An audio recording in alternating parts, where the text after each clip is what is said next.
Very good morning, afternoon and evening, everybody. Welcome to Octane Online Racing here in 2025. We're here for the first round of Season 20 of the Simrigs Sprint Series here at Silverstone. First up here at Split Yellow. It's going to be an absolutely cracking season. We've got 6 rounds up for you for the first season of the year. My name's Mitch Hobbs. Joining me in the box this evening, we've got Ben Hignett on the cams, and joining me for his sprint debut is Mr. David Marshy. How are you doing? Good, thanks, mate. I'm psyched for this season, especially Silverstone. I missed out on this last season because my computer threw a wobbly, so pretty pumped for this one, actually. How about yourself?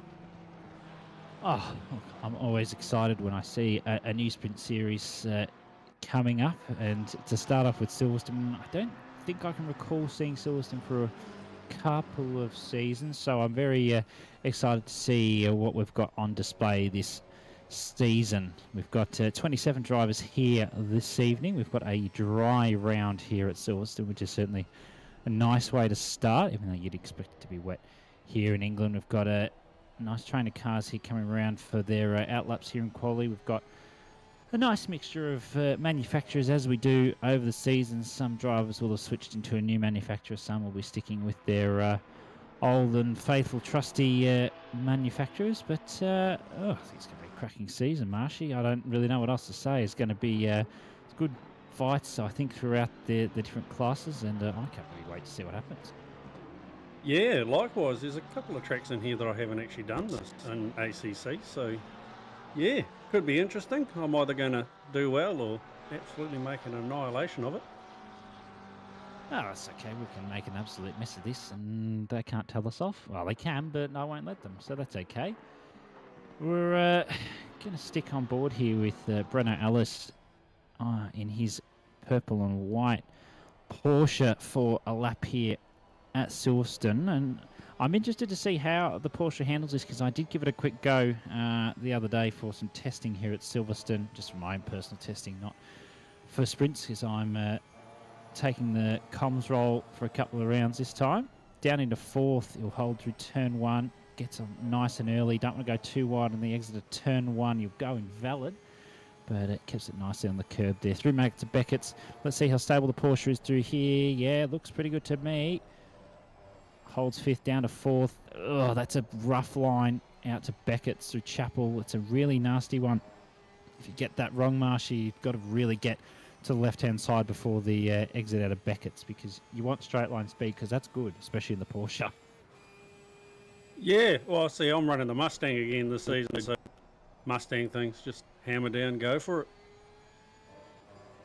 Yeah, I mean, 3 straight line speed, you'll take that in the Mustang down towards Club for what would be the final corners of the F1 Silverstone circuit.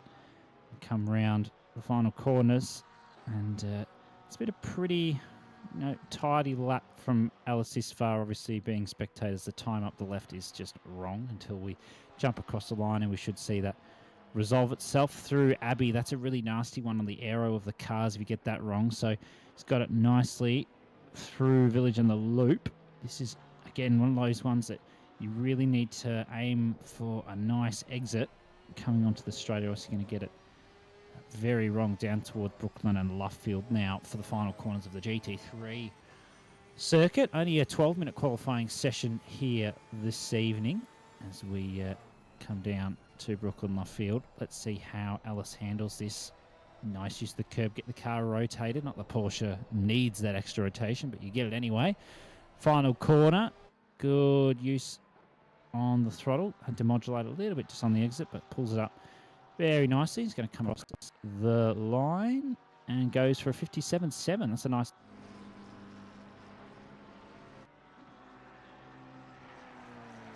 I got to admit, I struggled to get in the 58, so that's impressive doing a 57.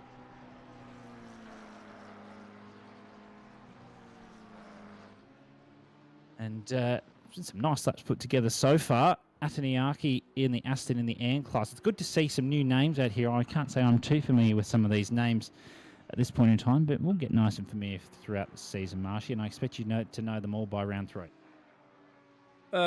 Well, I won't lie. I will probably botch a few names, and my memory is not the best, so hope for the best and assume the worst, really. Oh, that's okay. We'll cut you some slack. Breno Ellis sitting on top of that first lap. He did 57.737. It's a pretty good lap. Johnson not too far behind. Logan Burton, now at the moment, is up in the silver class in the McLaren. I was giving him some choice words last night while stewarding the Academy Series as to why he chose the McLaren, and he said he likes it, so I told him he was wrong, as I do, of course, and Marshy knows that very well. He knows that I'll tell someone straight. Oh, that was nice through Abbey, though. Oh, let's see how he handles this. He was 3/10 up before, and he's back to 3/10 up. Oh, that's a nice run through there. Got a good delta at the moment. See, Wells is there. Babs up there as well in silver class. This is looking like a nice battle in silver at the moment, and Burton's looking for something here. Ellis, though, absolutely cracking this out with one corner left. Technically two if you want to look at it in that way. 3.5 up on a 57.7. Going to lose a little bit on exit. Would say he's just going to hold it for a 5, maybe a 4. Yeah, I think he's going to hold for a 0.4.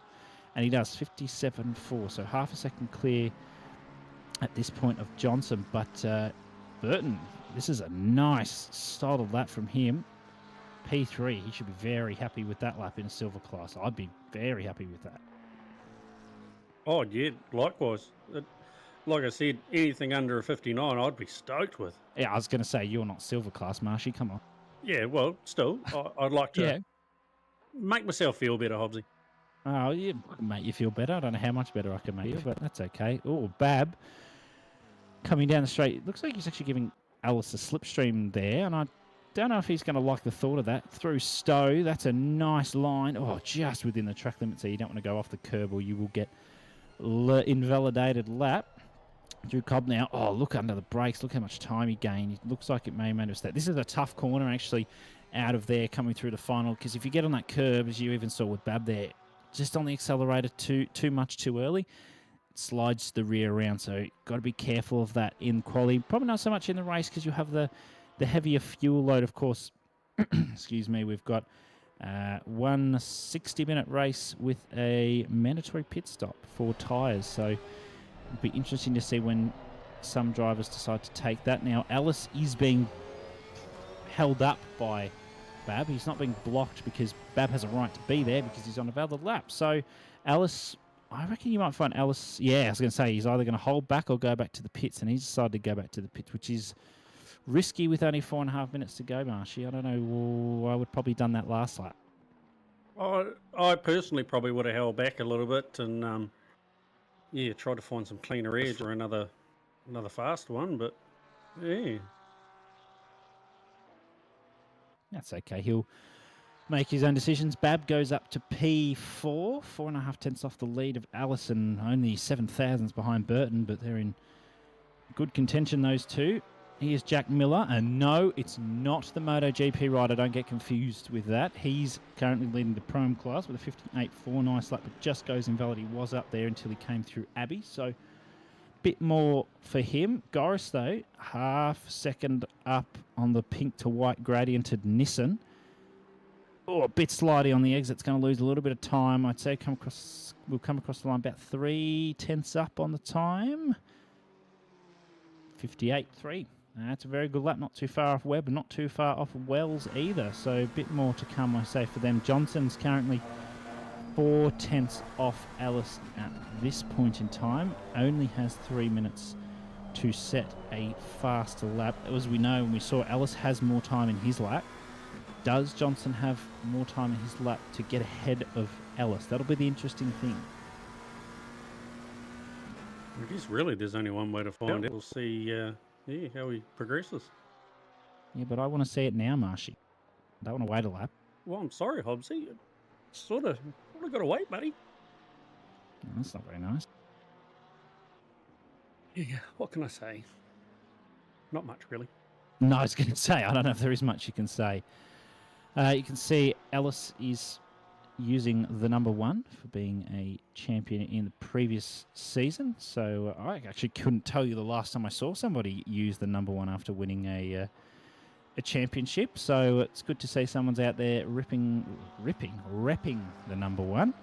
And Name, who's come out of nowhere, saw him in the practice. He was looking pretty quick. I saw him have 57.5 in him, Admiral Name. So we'll see what he's got in store for us. It wouldn't be enough to get him past Ellis, but it'd certainly get him close. So we'll see how it goes. A very big welcome, of course, to everybody watching on YouTube and Twitch, of course. Kimara asks the question, is a 156 possible? It sure is possible. We've seen many drivers capable of it over the seasons, but again, everybody's more capable of doing it. Whether we'll see one in here at the moment, I don't know. I can tell you I was close to a 56 the other day, but didn't quite get there, and I got really upset. Where's your 56, Marshy? Yeah, look, let's not go there, and we'll just go. Yeah, hey, look, Name's a 10th up, and he's still getting more. Yeah.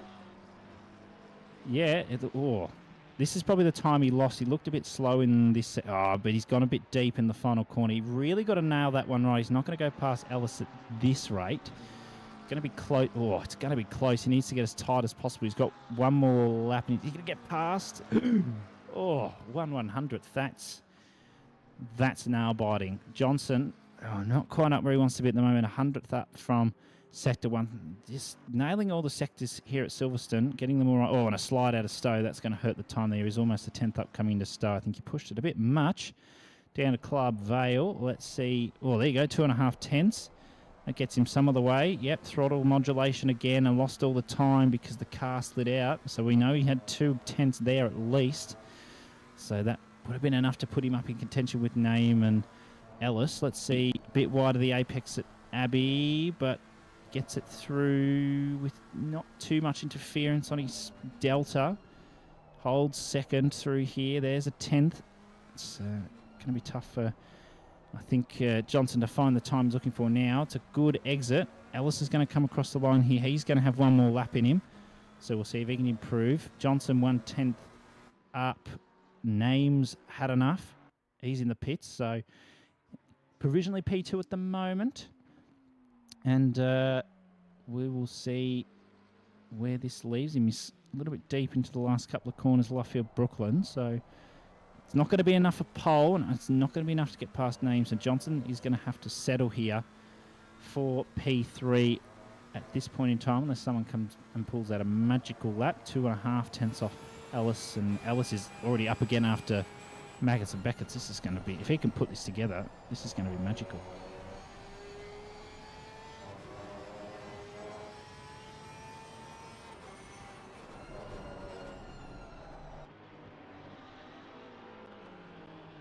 Lightly up on the Delta.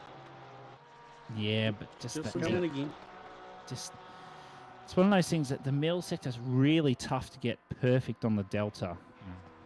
So, and Ellis will be the last one to put in a lap. Everyone else behind him has gone back to the pits. He doesn't need to go faster here because he's got pole fairly well locked out, I'd say. And there you go. That's Bab in front who's decided to peel off. And he's going to go back to the pits. He's going to have to settle for P5. That's a good showing from him. 7/1000 off the very impressive looking Morgan Burton. Down towards final few corners. And we will see what happens here. We'll have to see. He's down, but doesn't mean he's out. He's already got pole in his pocket. But does that mean he's got more time to try and show us off in the final? Or no, Burton actually got another 10th on his time just through that last time round. So that's a very good showing there. Name 1/100th off, and there you go. Ellis is going to cross the line with basically the same time. So Ellis takes pole there with Name, Johnson, Burton, and Bab in the top 5. That's going to be an interesting showing because there's 2 Porsches and 3 McLarens in the top 5. Marshy, what's your thoughts there? Yeah, not sure. But I saw good things of the Porsche and the duos, and yeah, actually quite surprising. I've never really heard much about the Porsches, but after watching the race on Saturday, Yep. I am impressed. Just a pity I cannot drive it to save myself. Oh, that's like, oh, apparently I've made a joke in chat. When did I make a joke? Unless I've made a joke without realising. I'm going to go quickly down the grid and have a look at some of liveries. Ellis's is nice and simple. Names looks good with his GSR livery. Johnson, of course, running that Castrol livery that we've seen him run for many, many seasons now on his McLaren. You can see Burton there with the lovely Logitech livery. Nice and simple but effective. Bab, that livery makes me want to gouge my eyes out with that trypophobia livery. That is, that hurts. That hurts me. I hope you've got a better livery than that, Marshy. Jesus. Yeah, that's something, isn't it? Yes, something is one way to describe it. That's a nice Red Bull livery there on the left with the logo in actual red, which is nice. And some nice little stripes there. Ray-Ban Ferrari, Richard Wells there. It's nice and simple livery. I like the simple ones. They're always nice. That's a nice looking Merc there on the... Oh, it's gone a bit wrong on the livery, I think. Don't worry. It looked nice until I saw it was wrong. That's a very hypnotising livery on that McLaren and the Red Rebel Racing McLaren. The nice pink to white gradient on the Nissan. Got the Nova Designs car on the right there. And a nice black and green put. You can never go wrong with black and green on a Porsche. Oh, pretty much on anything. And I think Slady's after my heart here with the KFC livery. Which is interesting because he tells me he prefers Macca's. So Yeah. You know what the go is there. I don't agree with that. I think KFC's better, but, you know. Well, let's not have that argument. Yeah, we'll just carry on, eh? Yeah. Yeah. I need to... We can have that fight later. That's a nice adventurous livery on that Ferrari on the right. That Lambo, that's not horrifying at all, that Lambo. Jesus. That's something I'd see in my nightmares, those smiles. Don't want to see that. Is that you smiling at me through the camera, Marshy? Is that what that is? No.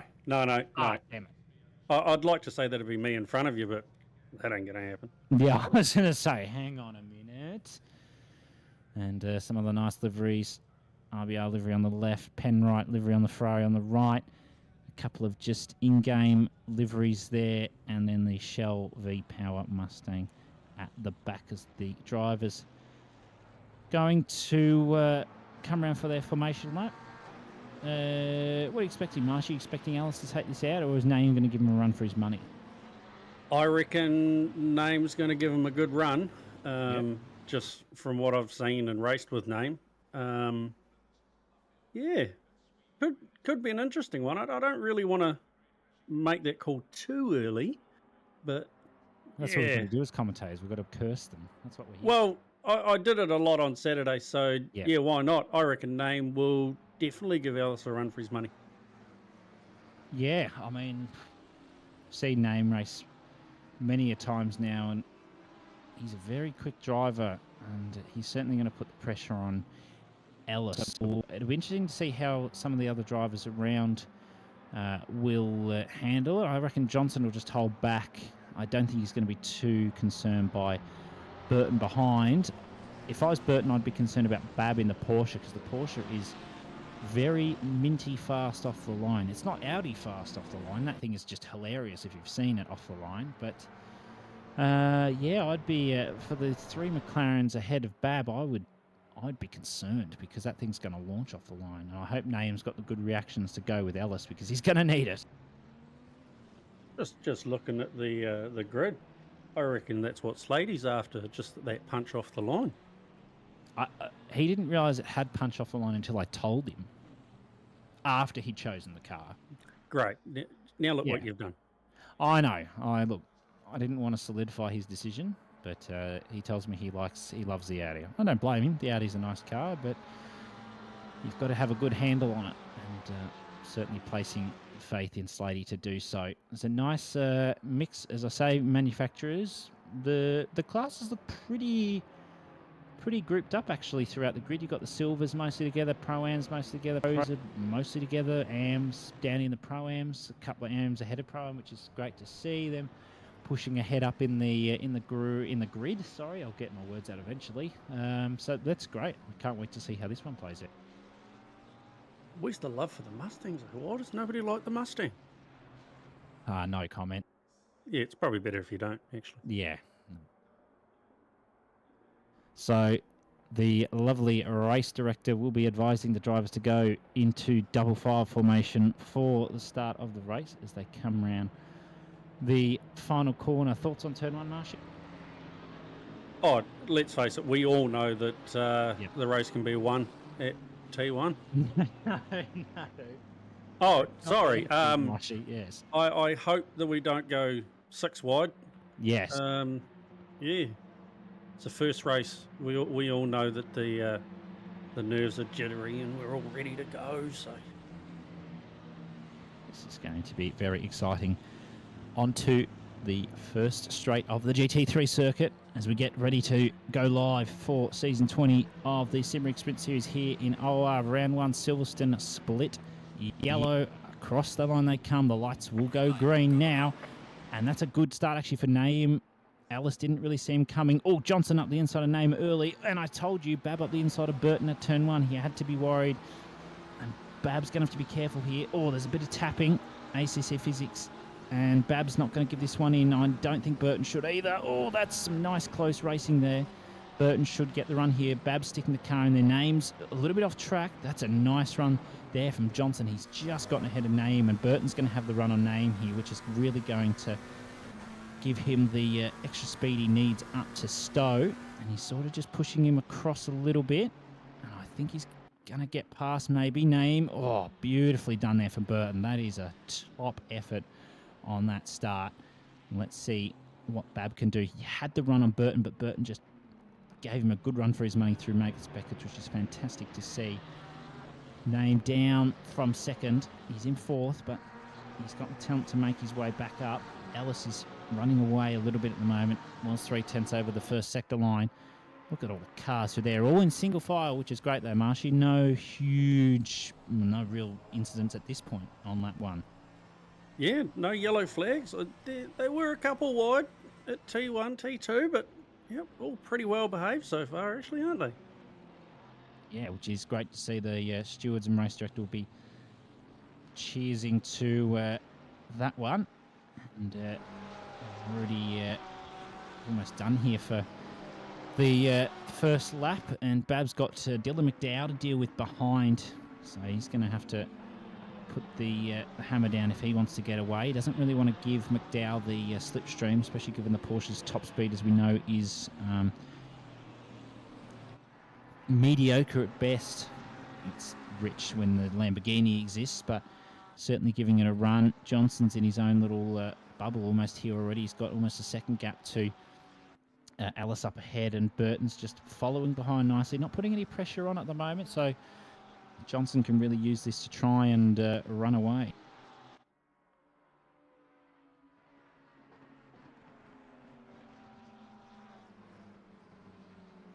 Just looking at the mini-map there, and yeah, still so far so good. So, oh, she might be a good race, actually.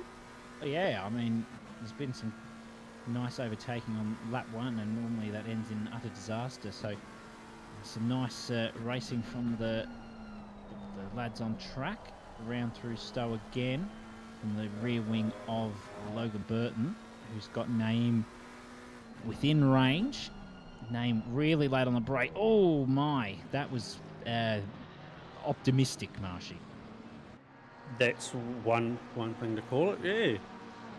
But then if it paid off, it could have been a thing of beauty, though.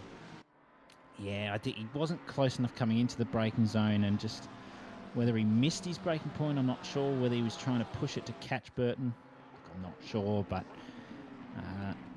he's still got 56 minutes and a mandatory pit stop for tyres to go. So we will see what strategies people go for, whether they go for the undercut or the overcut, or they're going to go half and half. Or I'm not too sure at this point. We will obviously said that evolve throughout the race. Ooh, way free. It's gone down a couple of positions. Where's Yao? He's within this little battle pack. There's quite a number in here. And that's Murphy he's got ahead. I think he wants to just stick the nose, put a bit of pressure on. And Goris is actually up ahead in that gradiented Nissan, trying to have a fight with Jack Miller, the non-MotoGP Jack Miller. There's a car around.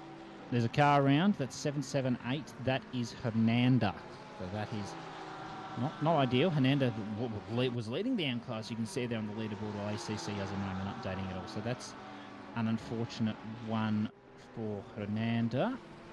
Hopefully recovery can be made. Oh, that's a good run there from Murphy.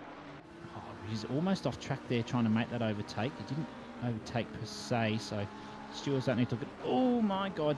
Don't hit that grass, Goris. If Adam Goris hits that grass, or anyone in that matter, that would have been quite a number, but Murphy's got a good run here on the Nissan, but the Nissan will pull on the straight. Let's see what sort of an effect that has. Let's sit, yeah, I was going to say, let's sit here and have a laugh at the Porsche and Slipstream not being able to do anything, but the braking might speak for itself, and it does. Murphy sends it up the inside, and that's nice, respectful racing from both those drivers. That's a really good effort.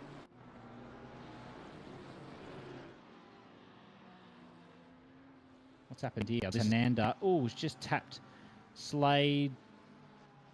Oh, just a quick kiss of the wall. Not too much. Probably could have been done there from Slade's point of view. He was out wide on the track. So, speaking of Slade, he's just going through on somebody there. He's trying to catch up to Wes Yao. He's just gone through on Isaac Price Davies.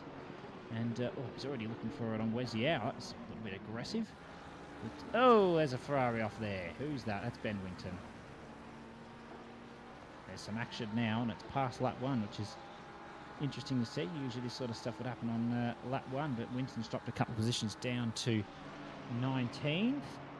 And Wes Yao's got the KFC Audi of Slade behind.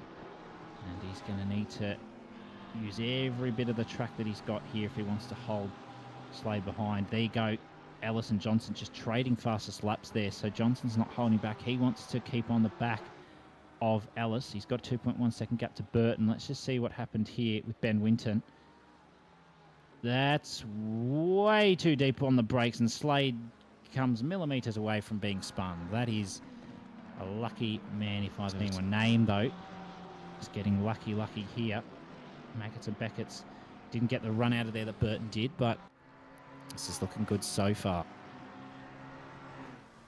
Close enough for the slipstream? Oh, not really, is it?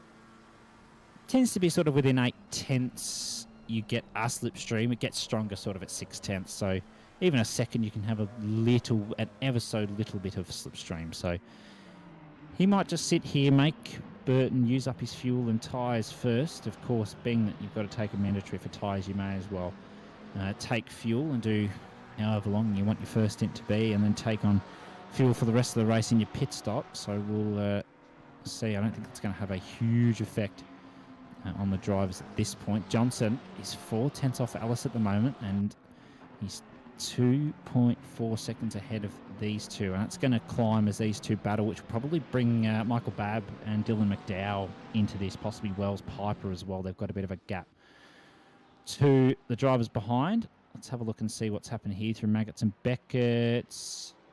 That's... Yep. Not really the optimal line, I don't think. Yep, that is the perfect way to summarise that. Not the optimal line. It's going to be a head to the back of the pack and start again, that one. Possibly you might even look to pit if you wanted to just have a bit of a clearer run for the rest of the race.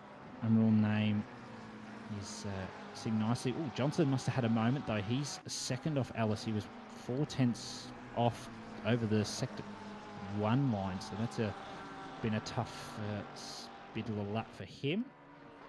You can see the couple of the groups forming throughout the track. You can see you've got that group behind Ryan Anderson in the 97 Mercedes just coming across the line now. Then we've got the lead pack of the two up front, and then we've got this group of about 6 or 7 drivers here from P3 down to about P8, and then another larger gaggle of cars, and then a couple of other groups. So it's going swimmingly. You want to just get in those groups and, you know, make that progress, and if you can get out of them, you can push a little bit further up.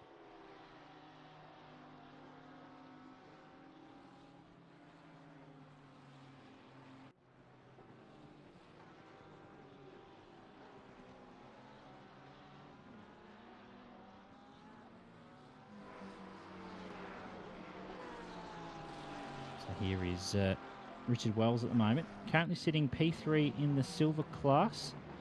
I believe he might have gotten a promotion to silver, which is great to see. He had a good season end of last year.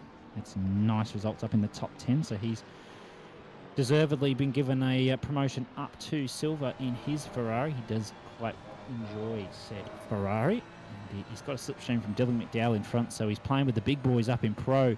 Here he's got Ben Piper, who, if you have been in OR for a while, you'll know Ben.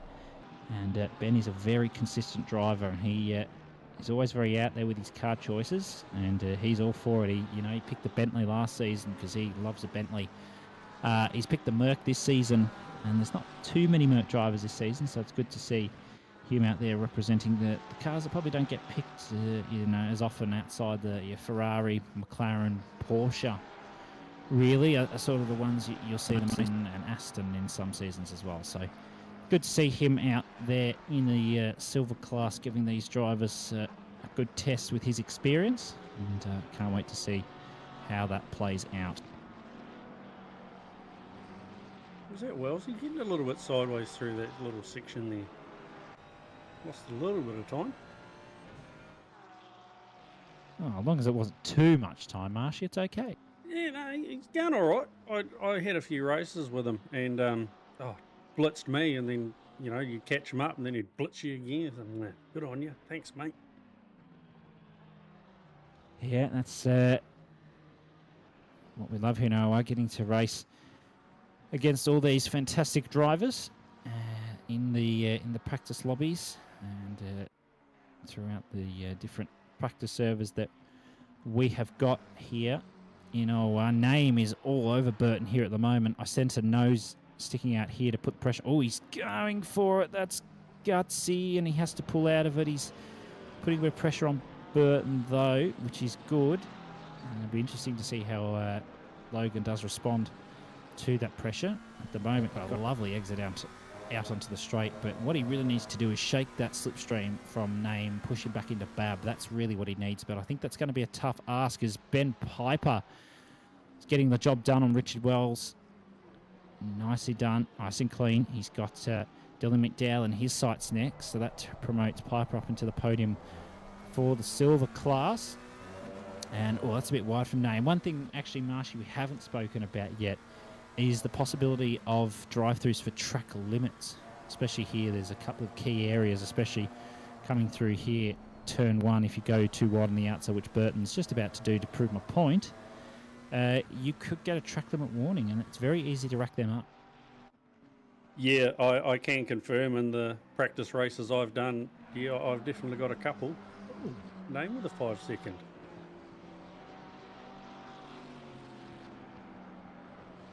Wonder what that is for. I'm sure if we've got a steward in the YouTube channel, they will advise us of what that might be for. That's going to hurt Name because he's going to have to serve that in his mandatory pit stop. So it will be interesting to see where that puts him. Given the current gaps, keeps him in the top 10. But obviously he'd rather be where he is. Let's have a look. This will be Y. At a guess. Let's have a quick look. Good run, good run. Oh, that's why. We didn't see that at the start, did we? You got a bit of a tap on Alice there. And that's where he had the bad run, and that's where Burton was able to get past and almost let Bab through as well. So that's a tough one, and it's great, though, that Alice has just gotten on with the job. He's got that rear damage, which the Porsche doesn't like very much, and he's keeping that gap nice and consistent to Johnson. Am I right in saying that the Macca doesn't like any sort of damage at all? Well, No, any car doesn't really like damage. But damage. It's it can cope with a little bit of damage, so not too. I don't think the driver that Name would be too worried. He might repair it in the pits, maybe. He might not now. He's got a penalty, but yeah. Look, I don't think it'll put a huge dent in Name's times. He'll just continue on and push from there, really.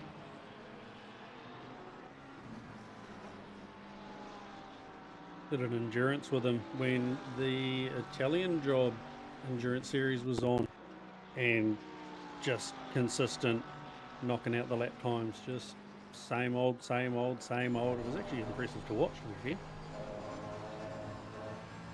Yeah, the consistency, of course, in racing is always going to be key. So it's been great to see some of these drivers like Ellis and Johnson. They're keeping really consistent to each other, you know, within 1 to 2 tenths each lap on their lap times. So they're doing nicely. Babs in his own little bubble at the moment. This is Piper trying to put the pressure on McDowell, and McDowell's not going to have the top end speed into Stowe, but he's going to have the braking. Piper might stick the nose out. No. Oh, but he almost mind punted him. Oh, and that's a slide there for McDowell. And there wasn't much that Piper could have done there. I reckon McDowell's going to go late on the brakes, and does. If Piper can stick there, and he can't, he's just trying to play a bit of mind games here with McDowell, which is great to see. He's just doing a little bit of weaving from outside to inside. Look for the overtake. It's not illegal. Weaving on defending, on the other hand, on the straights, that's a little bit different. But no, McDowell's doing nicely to deal with the pressure from Piper, but I sense Piper's going to do something here. To the outside he goes. McDowell puts his car in the perfect spot, just in the middle of the track, to force Piper out to where he is. Piper's not going to probably get the best exit here in comparison to the Porsche, and I was right, and they've got Webb and Wells breathing down their necks as well. So if Piper wants to get something done, he's going to have to hurry up. Yeah, I see Webb just come past Wells in that last corner as well, I think. There you go. Oh, I thought Piper was going to do something there. Yeah, I agree, Glenn. Piper's Bentley does look a little bit different this season, which would that explains why his livery's funky, because he's got his Bentley livery on his Merc. So that's a comical one if I've ever seen it. Still partly works, I guess. Across the line now. So we're going to have a quick look at a replay. Let's see what's happened here. This is Wells is involved. Whoa, that's very wide. That's Webb. And he sent that. I can't say I saw. I thought he was just going to go off the track, but he's given Wells a bit of a surprise there. And Wells has decided he's going to pit early. That's a bold call, I reckon. Only 15 minutes into the race. That's I don't know if that's what you're going to be doing, Marshy. No, I'll probably just go for the standard half and half. But you know, things could change in between now and tomorrow. Yeah, absolutely. Side by side, Piper, yep, and McDowell lets him through. He knows that he didn't have the good exit, but he's not going to give up. Oh, he's really kissing the rear end of the Merc. And is McDowell, I thought, oh, that's Webb getting in on the action here too now. So that's what is really going to concern McDowell, is having Webb in on this action. So he's going to have to get a move on his Piper if he doesn't want to have McDowell on him. He wants to shove him really back into Webb. So we'll see if anything comes to fruition here for McDowell. And if it does, he's going to want to get it done sooner rather than later. We'll see down through the village loop. Let's have a look at a replay again. Let's see. Ooh, I don't like the way this is looking, I must admit. And that's why I didn't like the look of it. Yeah. Yeah. Okay. Sort of saw that one coming a little bit, didn't you? Really? And I don't know if you saw, but pretty sure Wells beat in pits, because I'm pretty sure I spotted SG30. Ooh, I hope you didn't spot an SG30 for him, because that would be a... Oh. Ooh. Okay. And a drive-through for Miller. So that would have been the Bentley before that was taken out by a Ferrari. So that's going to be a tough one, a tough pill to swallow there for Wells, because he was having a really good race up until coming into the pits. So he's just going to have to push on. That's going to lose him a lot of time, but he can crack on and just push and see where he can get to throughout the race. Ellis has pulled a 1.5 second gap to Johnson, who's pulled many a second gap. Yep, 4.5 in fact to Burton. Name half a second to Burton, but he's got that 5 seconds. As we look at a replay here, this is Name behind Burton. Let's see what's happened here. Oh, a bit of a bump there for Name, and he has to, whoa, he has to hold. Don't know whether he gained much of an advantage there. The stewards will have a quick look and determine that or not, and they'll get on with their day, as Daniel Webb is trying to get on with his day in the silver class. Currently fourth. He's got a little bit ahead of him if he wants to get up into the podium position at the moment. So let's see how it plays out for these drivers. How are you feeling about the Silverstone race, Marshall? Well, yeah, so far so good. Like I said earlier, I sort of missed out on it last. I think it was last season. It might have been the season before. I can't really remember. My computer sort of went, yeah, no, I don't want to do it. So I'm actually really looking forward to this race. Yeah, Silverstone's already gone for it. Oh, that's Slade's doing a little bit of moving and wiggling. Yeah, he's waiting for a move here from Yao or Adam Goris. And Goris is going to have the straight line here. Oh, I don't think he's going to have the brakes, but he's going to be side by side. So Yao's going to be forced to give him the move. And if you're Slade, you just hold back, which is... Oh, he's going to go up the inside. That was a bit brave. And, yeah, he's just looking for something. Don't know what's going to come to fruition from... Yao's going to pit, yeah. Now that will be an interesting call. I don't know in the Porsche if that's going to pay off early. That's Wells coming out of the pits for his serving his stop-go 30. He's letting the faster cars come through as he gets a move on. So he's already, unfortunately, going to be a lap behind. Probably the top, where are we? Top 8, probably top 10 by the time he gets around and gets blue flags. So that's going to be a struggle for him to get too far back up the order here. But... we'll see how it pushes through for him as Webb still just trying to hold on the back of Dylan McDowell at the moment. And he's there, but McDowell seems to just be able to have that high mid-corner speed in that Porsche compared to the McLaren. And so Webb needs to look at something here. If he can't catch him by the half an hour mark, I think he needs to pit and see if he can look for maybe an undercut if that's what McDowell's going to do, if he's going to go longer in the first stint, which he might do, and alternate the strategy a little bit.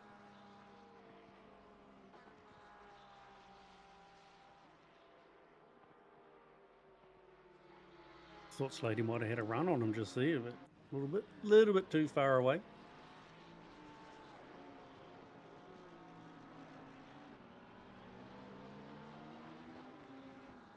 There you go. Hernanda, 10-second penalty causing a collision on lap 9, which would have been that incident with the BMW.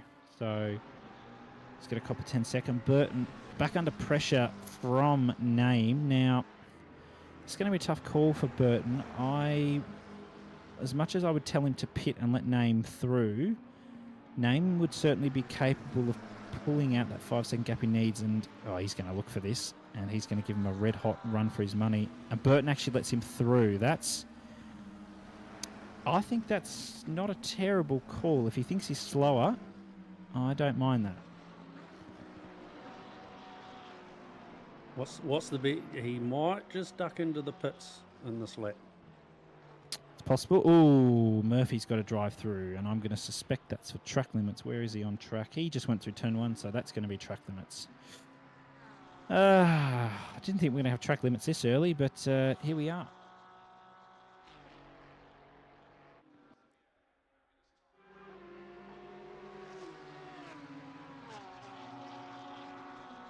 So what's the one thing you're learning here, Marshy? Avoid track limit?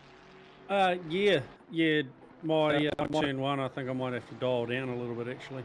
I don't really want a DT early on, or at all, to be fair. Well, I was going to say at all, not just early on. You don't want one.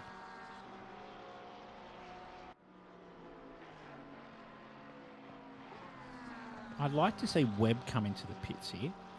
He might be able to perform an undercut on McDowell if he's got the strategy right, but obviously he's got his own way, so we'll see what happens.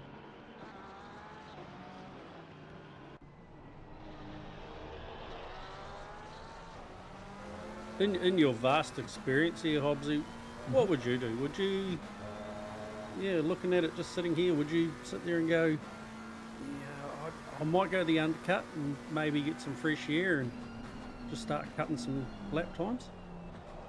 Or would you hold on? Yeah, it's tough because my brain tells me I would, yeah. Whoa! That answers the question for Webb, and I suspect he might do that. The stewards might have a quick look at the pit lane entry. I don't think they'll be too concerned. Obviously, you should be following the white lines, but given that there was no other car around him, a huge threat. I think the stewards might let that one fly. What would I do? I would wait possibly another lap or two just to see what the car in front, what McDowell would have done.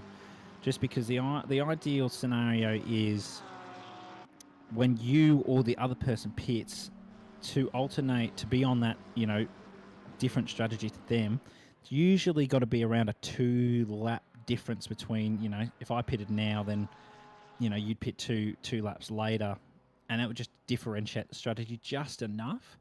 So I would have probably pitted now if McDowell hadn't pitted. Now, if McDowell does pit now, all he's doing is reacting to what Webb's done. Now, whether that's going to go in his favour,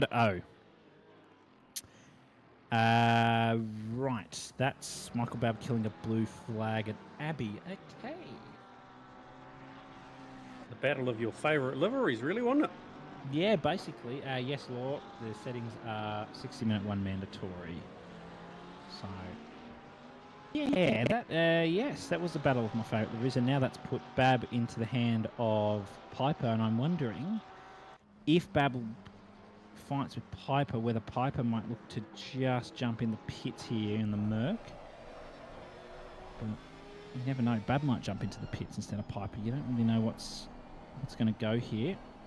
I'm seeing no real difference here. Yep, Babb jumps into the pit, so he doesn't want to give Piper the slipstream, which I think is fair enough. So we'll have a quick look here from Babb's point of view, what happened with the blue flag. Blue flag, yeah, Babb's just carrying a lot more speed than the blue flag, so we'll let the stewards, bonk a penalty out if required. Burton's already lost 2 seconds to Name, and Name's got that 5-second. I reckon Name could pull this out pretty quickly if he's going to be consistently on the money here. I wouldn't doubt it, to be honest. He's, definitely, he can definitely move out when he needs to.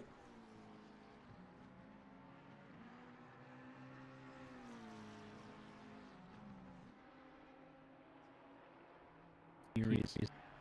Ben Winton, currently mid-pack in the Pro-Am class. He's just trying to fight with what looks like John Stockton. Yes, of course, I should have recognised John's Penrite livery. And he's doing nice. He's just trying to keep it in the slipstream. Might use a little bit less fuel and tyres, which might help him go a little bit longer if he feels he needs to. If he's going to go maybe for an overcut on Stockton, if he's that way inclined. But otherwise, he's just in a nice little spot. They're in their own little bubble. They've got 4 seconds behind a Marsh, and 7.5 to Slade in P10 there. So they can just sort of run their own little race for the moment. And you can see there's Slade there. In fact, just coming around to the village loop. In fact, so. And that Lamborghini is around again, the number 77. So not their race in the Lambo, but it's okay. It's round 1. There's 5 other rounds that you can have a beautiful showing at. So we'll see. Here you go. Piper comes into the pits now. So blinked with Michael Babb's gone, a lap later. So we'll keep an eye on these two and see what comes of this. Piper, McDowell and Miller are both in the pits as well. Wayfree is holding out. So are the top 4 at this point. So some differing strategies here, which is great to see.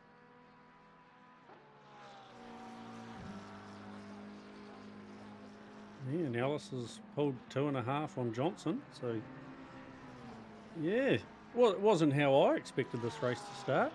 Sort of expected, the usual names up the top, but yeah.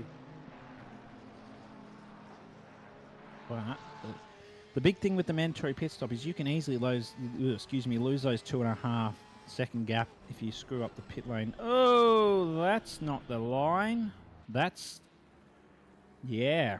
That's I've seen some pit entries over the last 24 hours, and it's definitely one of them. Yeah. Oh, Ben Piper's got to stop, go 30 for speed in the pits. That's his race down the drain as well. Right, note to self, hit pit limiter a little bit early. I think what's in Marsh is, we might not see it as a spectator, I suspect somebody's hit the pit speed limiting board. So people can't see where they're actually meant to hit the limiter. Yeah, that is a good point. And that certainly throws some people. Jack Miller's been disqualified for speeding in pit lane. Oh dear. I don't recommend that strategy for anyone watching. Don't do that. That's a better pit entry. Look at that. He just pulled it up nicely, and on the pit speed limiter names following suit. So is Burton. The old half and half strategy, Marshy, just what you were planning. Hey, look, simple, yet effective. Either way, we'll find out if it's effective. Well, yeah, look, Mustang thing, so can't really see any there. Oh, Greenwich is in one, so I'll keep an eye on him, actually. Paul will run long. Paul likes to run a little bit longer in the mandatory ones to try and offset the stops a little bit. So see what he does. You can watch him and see if that's going to affect your strategy. But all the Piper's hard work there up into P6 has unfortunately been unravelled by speeding in the pit lane. And Bab's not too far behind him either, so Bab will gain from this. Out comes Johnson from the pits. We should see Burton come out behind him unless he made a proper hash of his pit stop, which he didn't. And he just comes out ahead of Name though, so there's going to be a battle on here.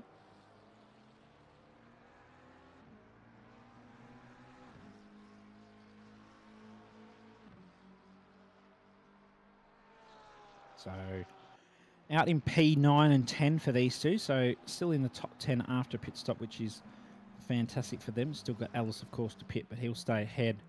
You got Stockton, Marsh, and Cranich and Hernanda all still to pit, so that'll bring them back up into their respective positions, which is awesome. They've got Murphy and Bowden still to pit as well, so Johnson just got out ahead of them, which will make his life a little bit easier. He's got a little bit of leeway between, and here comes Breno Ellis into the pits. So he just differing slightly from Johnson. He's pushing hard into the pits, and here comes Johnson now. I'd say Ellis will come out ahead, not by a large amount, but fingers crossed it's enough to it's close enough to give us a bit of a battle, Marshy, because I'd love to see a battle for P1 between these two. Oh yeah, first round, nice battle for P1, just to get you psyched for the rest of it. What was... Oh, I just don't think... Wow. I don't think Piper got that stopped in him. Whether that's because the sign wasn't there, I don't know. But that's a tough one to swallow for him as well.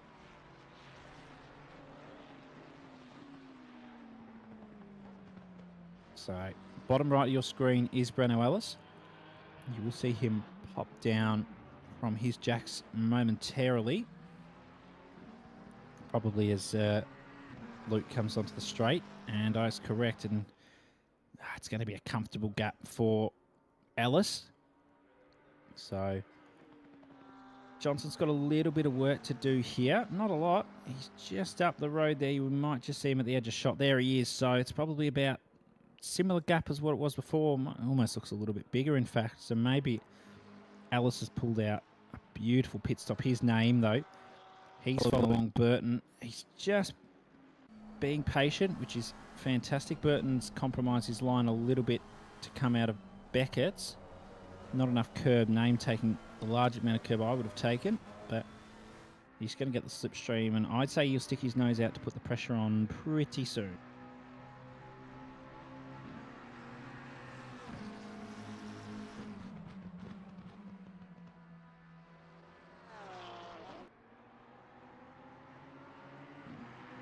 Just about to say, he caught him up under brakes. Will he catch him up again here, and will he get a run? That's the golden question. You can see Ellis did actually pull out a gap on Johnson through the pit stop, so he's absolutely nailed that effort. Hayden Marsh still, of course, yet to pit, so he's going for a longer strategy in the Ferrari. I don't think I've actually seen this large number of people pit this early on as a Lamborghini gets a drive. Burton's completely screwed that up. And position to Name, and now Name's going to run away. But, of course, it's not really Burton's fight in terms of class. They're in two separate classes. Of course, the overall podium would be nice, but a silver win Burton would certainly take.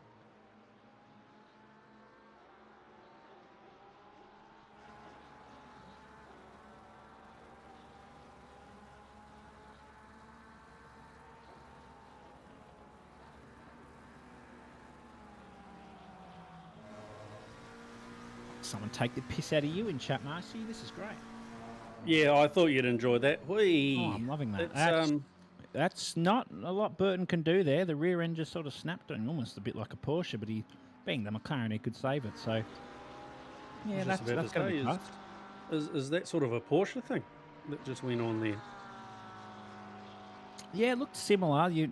Well, if it was truly Porsche things, he would have been in the wall in about 10 seconds. But, yeah, it looked a little bit odd. The aero sort of gave way on him a little bit, which is a tough one. But look, he's in a good position. He doesn't need to push too hard. He's in the lead of silver. He's got Michael Babb 2.9 behind. A top 5 would be a bloody good effort for it. Well, I'm glad you said that the Porsche would be in the wall. And, yeah, because it's what I seem to be doing. Smiles with a 5-second penalty for ignoring blue flags. Ooh.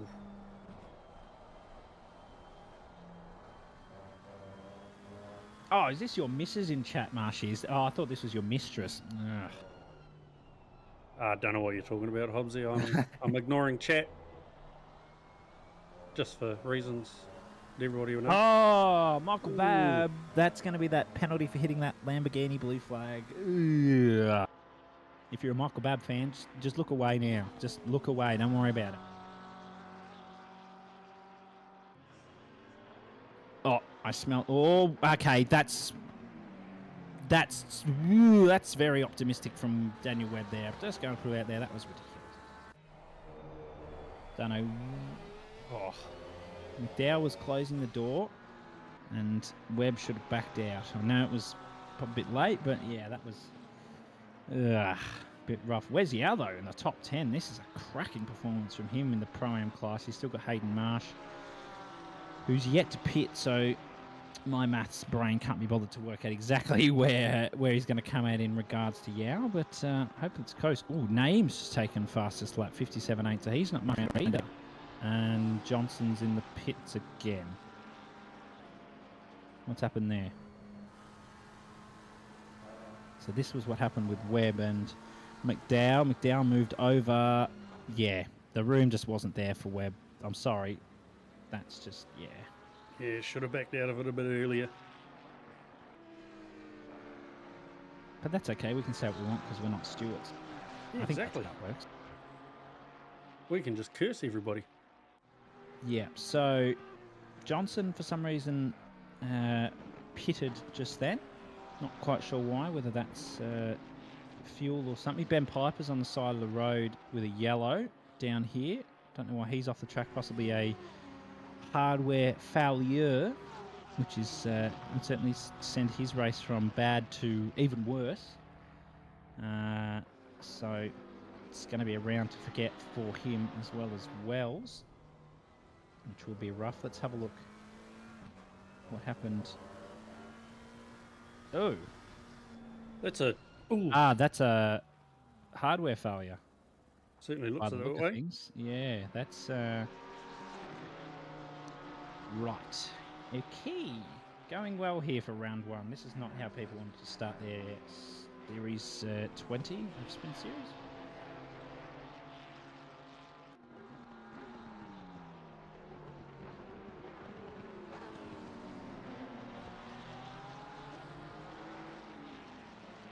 Oh, there we go. Piper's got moving again, so he must have resolved whatever his issue was. So with that unfortunate mistake there, or hardware failure, whatever that might have been for Johnson, that's actually going to promote Name and Burton up onto the podium, which is, given the battles they were having, I mean, they will be overjoyed with that one. But a top 10... well, more than a top 10 position up here. This will bring Yao to Ninth, possibly Goris up into the top 10. Marsh is in the pits, not any relation to David. I don't think. I actually don't know, to be honest. Oh, he's whoa, that's Uki. He met So Luke's wall, didn't he? Oh, he's met our wall. Yeah. That's can't say I've seen that one before. I've seen it once, but through different circumstances. Oh yes, different circumstances. That's okay. Bab's actually losing time to Burton at the moment. Burton's losing time to Name, and Ellis has got a very comfortable lead at the moment. Marsh, where is Marsh? There you go. He's outside the top 10. So Weffrey, and if we butcher any of these names, I do apologise because I'm just saying them how I think they're written. Well, they're written and how I think they're meant to be said. Weffrey currently fighting for a top 10 position, which would be fantastic for him because he's currently 5th in the silver class. And it's had a pretty nice race. He hasn't been involved in, any huge incidents or anything like that. He's just been keeping consistent. Same with Wes Yao, same with Adam Goris, representing the Nissan lads. Oh, it's a bit wide there from Yao. Can Goris, stick the nose out to look for a move. Wouldn't risk that, though, and it's actually forced Yao wide because he's been mine punted. Oh, Ellis, those just made them, wow. Yep, 57.6 just... out of nowhere. There you go. Daniel Webb, 10-second penalty for an infraction on lap 18, which will be that collision with Dylan McDowell. So that's going to upset him, and that will actually potentially promote Johnson up if he can hold nicely. And, wow, Goris has almost slid off track, and Yao needs to use this opportunity to run away now. He went a little bit wide around the final corner. Under 20 minutes to go here. Track temps are nice. 20 degrees ambient, 26 on track. No wind and nice and sunny on an optimum track. What more could you ask for? I mean, that's not really standard weather for the UK, is it? Yes, you'd be correct. It's not, but, miracles do happen. Yeah, this is very true. I just see in chat that, I got the wrong corner for loop-d things. Sorry, Luke. Nah, not good enough, Marshy. Not good enough. Ah, well, life goes on. Oh, there you go. It was, one of the stewards, Diabols, just confirming that the race director accidentally hit the wrong button regarding the penalty for... It was meant to be for a collision, not an infraction, but it's the lap it happened on, so we can just pretend it said collision. No one saw that. Don't know what you're talking about, Hobbsy. No idea, mate. No idea.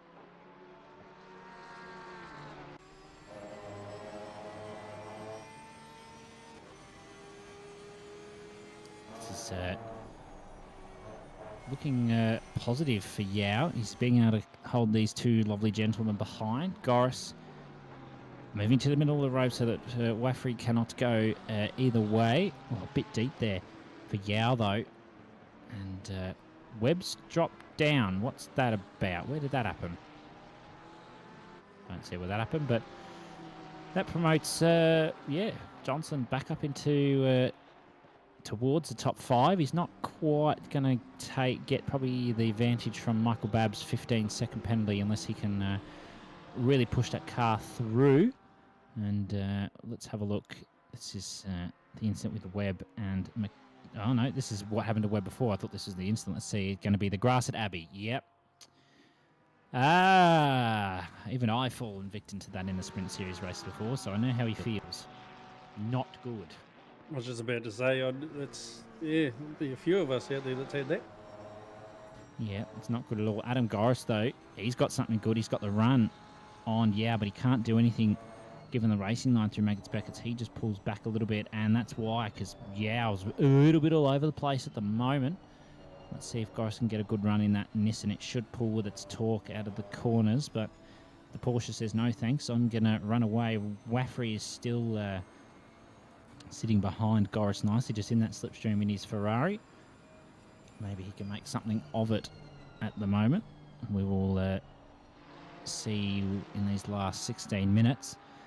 So a couple of penalties have been handed out this race. We've got 2 standing penalties at this point that were given after the pit stop. So Nothing too major. There was obviously a couple of drive-throughs to track limits. Hopefully don't see any more of those. It's been a pretty reasonable race otherwise, Marshy. Obviously there's been a couple of incidents, a couple of people looking for dives, not going for them, but I mean, I've certainly been quite surprised for a round one in Sprint Series, especially the first split. Oh my goodness! Speaking of dives, that's Waffery. He's had enough. He wants the P10 and he's provisionally got it, but if Goris can get something out of here, he can't.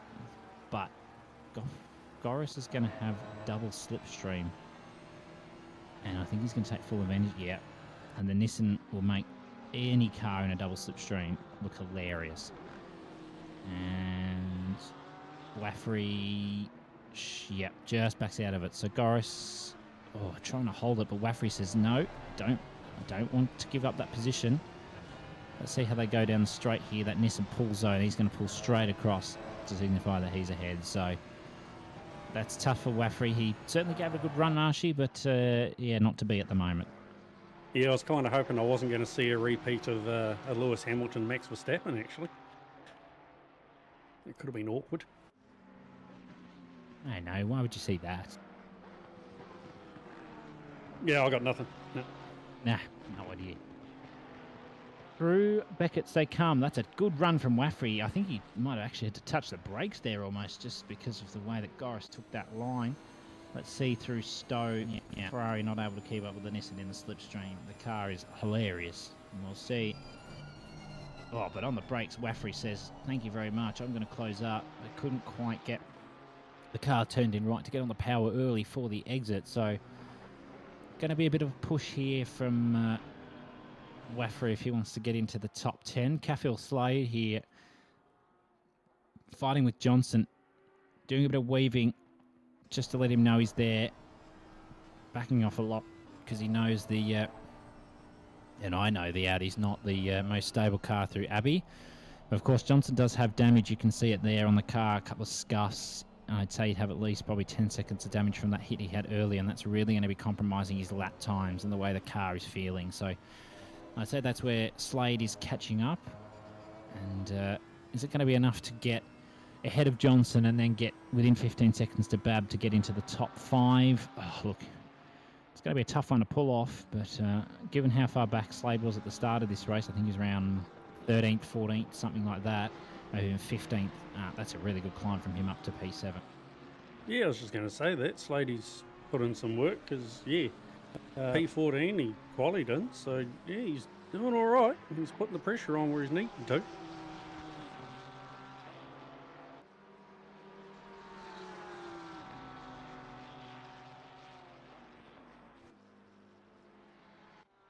Oh, here we go. Side by side. Yep, Slade backs out. I was going to say somebody needs to, and it needs to be Slade, I reckon. And he's done the sportsmanship move and just backs out. He knows he's going to have more opportunities in the next 12.5 minutes to attack Johnson. He's got all the time in the world. He's got 3 seconds to Webber. He's got a 10 seconds, so he's got a little bit of time to wager with Slade. Doesn't want to go for anything silly, though. And if he wants to make use of Bab's 15-second penalty, he's going to have to really start pushing. But Johnson's not having any of it. He will defend for his life, given that he's got damage after that unfortunate event. Into the pit lane. He came for no reason, as you saw earlier in the replays. So, tough one for him. Goris, though, well, he's really trying to push up to Yao, and Waffery is just following through nicely. If I was Waffery, I would just sit and see if there's going to be an incident between Goris and Yao here. You've got two almost polar opposite cars here. You've got a Porsche that's obviously rear-engined, more nimble, but a bit unstable, whereas you've got the big, bulky Nissan in the front engine. Doesn't have very good brakes, but God, it has some pull out of the corners. So, let's not go 3 wide through there, shall we? Let's not do that. Let's see who gets the better run. Yeah, Yao just inching up nicely, but Goris is having none of it. And Goris might be able to pull something off here with the top-end speed of the Nissan. He's going to need to pull that left now if he wants to do something, and he does. Oh, that was millimetres away from a potential incident there with Yao. And Goris says, I will have the inside, thank you. Oh, and a bit of shove. Bit of push and shove there, which allows Waffery to come straight through. Ooh, stewards will get their bonking hammer onto that one if they feel there's been some wrongdoing. That was quite a dive from Goris. I thought he was going to pull it up, but I don't think he quite did. So, stewards, get your bonkings out. Yeah, I was about to say, are they going to get their smack stick out on that one? Yeah, certainly a possibility. They might get their smack stick out against you, mate. Look, I'm going to try not to attract getting hit with the smack stick, but yeah, I can't make any promises. Sorry. That's not no doubt. If I do have an incident, you will tell me all about it. Yeah, absolutely. That's what I'm here to do. I'm here to tell you about all your incidents. It's all right. It's not just you that cops that treatment, so you're not. Oh no, I didn't think that you'd just solely stick it out on me, and No. It's just the giving person you are, Hobbsy. Yeah, absolutely. That's what I'm here for. I'm giving everyone all the tips and tricks and lovely treatment. And the treatment that Johnson's giving Slade at the moment is a defensive treatment.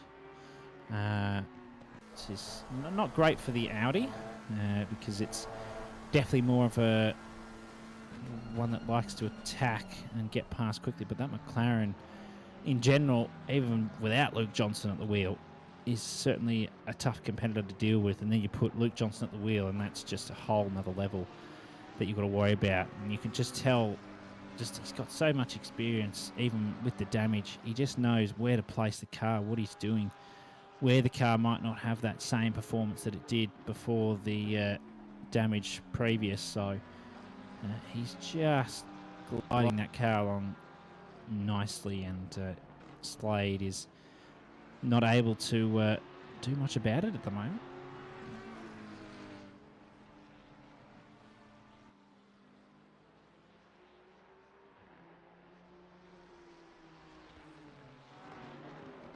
Oh, what's going on here? That's Harry Murphy and Ron Anderson. Look like they're having a little bit of a battle, a little bit of a tussle. That's Paul Kranich behind too, who's actually leading the M class, which is a very good effort from Paul. Paul's probably one of the most experienced drivers out there in OOR, and he's also one of our new admins in OOR too. So great to see Paul stepping up. He's very well known and very well respected within the community, both on track and off track. So great to have him on board the admin team at OOR. I know Glenn and Matt were more than happy to open their arms to him, and he is putting on a show-worthy performance for the M-Class victory with 8 minutes to go here.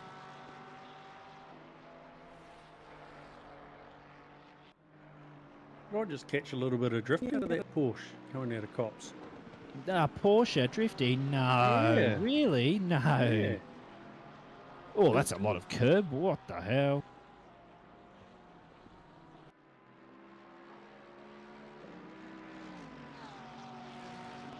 But yes, you probably did catch some drifting, and it probably wasn't very nice for Harry Murphy. That's okay. He's getting on with the job, and Paul Kranich is probably just going to sit behind these two. He's not in any sort of rush. He's just loving life, driving around. Might want to get involved with the battle if he wants a little bit of a tussle.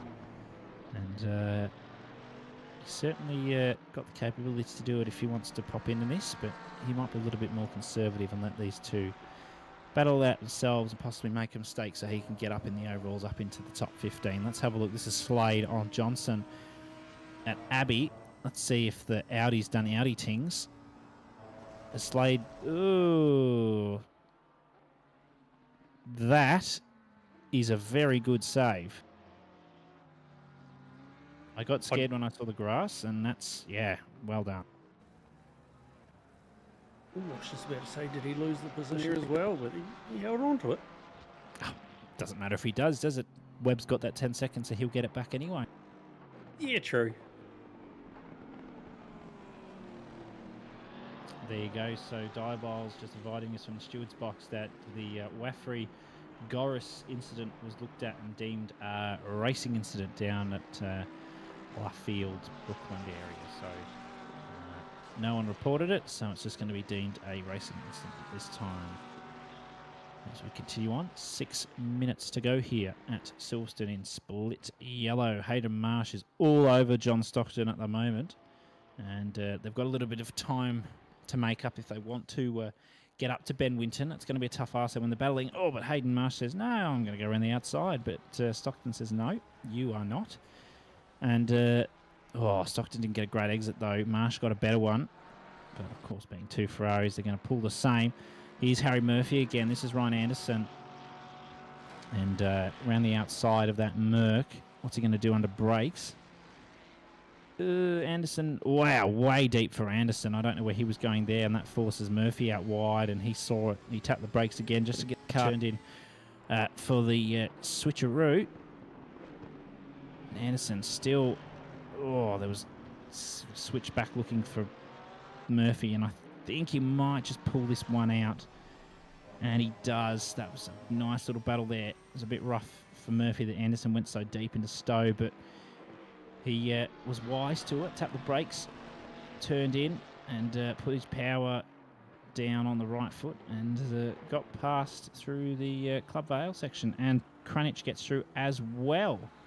So that's going to... And this is Hernanda in the background as well. So there's more cars coming into this battle. Oh, that's going to be a tap. Oh, there was a lot of turn in there. And Hernanda has... Ooh. Okay, yep. Stewards, you go and look at that one. We'll just continue talking smack. Yeah. Good luck with that one. Yeah, I don't envy the stewards. I thought they were going to have a good race, but I think they might be reaching for their whiskey at the moment. There's a possibility. I think they might have already done it, actually, Hobbsy. Yeah, you're probably right. They probably reached for it about halfway through. There's not been a lot of changes up the top of Marshy. You've got Ellis still leading the race. Names up there. Burton as well. Let's have a look at this again. So Kranich goes to the inside. Oh, that's a... You know what? Kranich pulled that up. So that's a well-in effort from him on Anderson. So let's have a look. So he just held his line. Yeah. That first bit's a tough one. And then...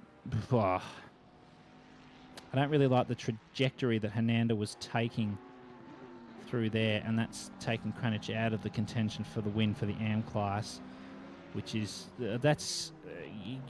I feel for Paul, because he was very consistent, stayed out of trouble up until that point, unfortunately, and there's always next week, Paul. There's always next week. Yeah, it's a bit unfortunate, really, isn't it? Yeah, that's definitely not the way Kranich wanted his race to go, but it doesn't have too long left for him anyway. And Slade, getting a little bit squirrely. I reckon the tyres and that out here, probably screaming at the moment. He looks like he might have a tad bit of damage. Car obviously dirty from the track as well, so yeah, that's tough there. But Webb is trying to make his way back up, but he's got that 10 seconds, so that's going to drop him a good way down the field, probably out towards... I think he'll stick in the top 15 at a quick maths in my head. I think that's where he will stick. Yeah, should do. And around P12, something like that. So still a good batch of points for Webb. Obviously, he would have wanted more. He's not going to be on the podium for the silver class this race. And, of course, still 5 more rounds after this to go. So... it's actually a British doubleheader to start us off, Marshy. What's your thoughts on that with Alton Park for round 2? Oh, yeah, it is too, isn't it? Yeah, like I said, I haven't actually done Alton Park, so it's either going to be death for me or I'm going to do semi-alright. I'm not going to say great, but yeah, looking forward to it. Does that mean you get to come to my walkthrough on Sunday? Do I have to? No. Alton Park is best track from race control. From race control. I don't agree with that. It's a good track. It's not the best track. It's not a top 5, but I think it's an underrated track. So definitely not the best track, but yeah, I'd say I use underrated would be the way I describe Alton Park. But I actually don't think that I've heard you say great track.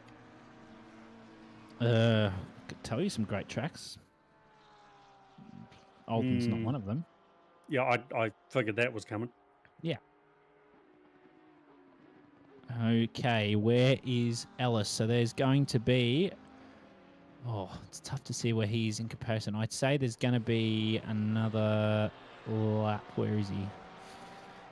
It's a bit hard to tell, but I reckon he could sneak another lap in here, Ellis, if he wanted to, down the inside of some blue flags. That's Kranich behind him. Here's Johnson, who's got Slade and Webb in the rear view mirror. Webb's not going to be a threat with that penalty, of course. And Slade just pushing up, but I think it might be a little bit too late for him, unless he wants to push and get something done. He's going to have to really up the ante here for this, what could potentially be the last lap. I'm not going to say that it will be until I see Ellis get closer, and then we'll have a better idea. But Webb's got some slipstream there. Goris behind in a little bit of a battle. This is Harry Murphy. And that's what happens when you hit too much curb. Yeah. At least he held his brakes. It's a very good effort. He's just going to get himself spun around. And he'll be back on the move. Might have lost a couple of positions out of it. As Slade, that was getting a little bit overzealous. This is going to be the final lap. We've got 2 seconds left, and Ellis is coming around the final corner now. So Ellis is going to take the win here for round 1 at Silverstone in split yellow name. He's going to take P2, 15 seconds behind. But here's Johnson. We want to have a look at this. And Slade, it's going to be a last-ditch effort if he wants this position. And he holds back. That's way too deep for Johnson. Way too deep. And he's mind-punted him, has Slade. And, late minute dive there from Johnson on Webb there. And Slade gets it done in the dying moments of the race. Burton, a well-deserved podium. And unfortunately at the loss of Johnson. But that's a very good silver win for him. Bab comes across in P4, but's got that 15 seconds, so that's going to affect him. McDowell comes across the line to take P5, but it will become P4 with Bab's penalty. Slade is going to come across the line in P6 after that little mime punt on Johnson. But that's a good recovery from Johnson after that damage that he got after that random hardware issue. Goris, great effort, comes across the line with Waffrey and Yao. They're going to go up some positions with Webb's penalty, and possibly so is Winton. Is Hayden Marsh going to come across the line to benefit from that? I don't think he will, unfortunately. Hernanda is provisionally the AM class winner. But I wouldn't hold your breath after that penalty with Kranich. The potential penalty with Kranich after that little incident. So, for the moment, Ricky Hernanda takes the M-Class win. Of course, that can change post-race. The stewards can post-race incidents to have a look at. Bowden's going to follow behind with Harry Murphy as well and Anderson in the Pro-Am classes, with Kranich still on the podium in the M-Class in third. Unfortunately, not the win that he was looking for. Ataniaki as well down there with Miller Piper, who had an unfortunate potential wear issue by the looks of things, and Smiles as well. So, some good racing all around, Marshy, but of course some unfortunate incidents as well. Yeah, well, not too bad for, first race of the season. I mean, a few little niggles here and there, but it could be a lot worse, and yeah. I didn't get my name on poll, so yeah. Allison, Name, and Burton all took the podium. Yeah, we'll have a quick look at the final grid again in the menu before we take a quick break in preparation for split green. So overall, you had Ellis, Name, and Burton or McDowell in the pro. In the silver, Burton took the win with Bab and Slade there on the podium. In the Pro-Am, we had, once the person presses the button in Pro-Am, Goris, Yao, and Winton, Marsh, and Stockton in the top 5. And then in the AM class, provisionally, Ricky Hernanda has taken the win with Bowden and Kranich, and then Ataniaki and Ben Miller. So an end to split yellow, Marshy. What's your final thoughts? Who'd be your driver of the day? Oh, I just see in chat, JC's put Anderson. Hasn't done ACC since '87. So yeah, different. Probably, I want to go probably Stockton or Yao. Stockton qualified 22nd. Yeah, I was Yep. 19th. Yeah, good effort from those two. Yeah, absolutely. I'd have to go with the likes of, I think Goris had a good race. Yeah, I'd agree on Stockton. McDowell had a good one. Burton had an absolute classic. Yeah, I'd be between probably, Goris, and maybe Burton, or even Waffrey for his persistence. That was a really solid effort there. That, for us, Marshy, wraps up Split Yellow. We're going to take a loving break, and we're going to come back for Split Green.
Welcome back, everyone. We love a mid-stream intro, but welcome to round 1 of 6 Sprint Series. We're back for 2025.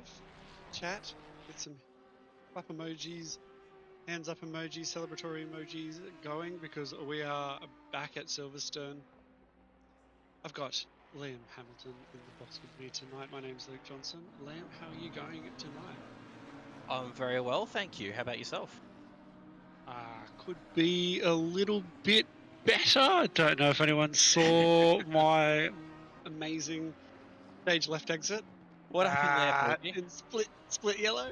Oh, no, I honestly don't know. Just all the numbers went to 9999 and everything froze. Server just decided it didn't want me to be there anymore, and it was like I woke up and I was in the pit lane again. So. Unfortunately, it is what it is, but we move forward. We look towards split green. We have our favourite Cat Out of Porsche by the one and only Tokolini on screen at the moment. So, yeah, Liam, Silverstone, what are your thoughts, man? Yeah, I quite like the track. There's a couple of dicky corners in there that I'm not a fan of through Village and Loop, but overall, it's a good track. I love the track. I love the way it flows. Very tricky with some of these high-speed corners, difficult with track limits through the race, so we've got to keep an eye on that. But yeah, overall, I'm a big fan of Silverstone. How about you? Yeah, definitely a big fan of Silverstone. I don't know if people consider it the best track overall, but I definitely think it's one of those tracks that is the best racing across the splits. I think it invites quite a lot of close wheel-to-wheel racing. Got a lot of long flowing corners, a lot of sharp corners, and a lot of straights that all the different cars thrive at different spots, and it definitely is an exciting one from start to finish.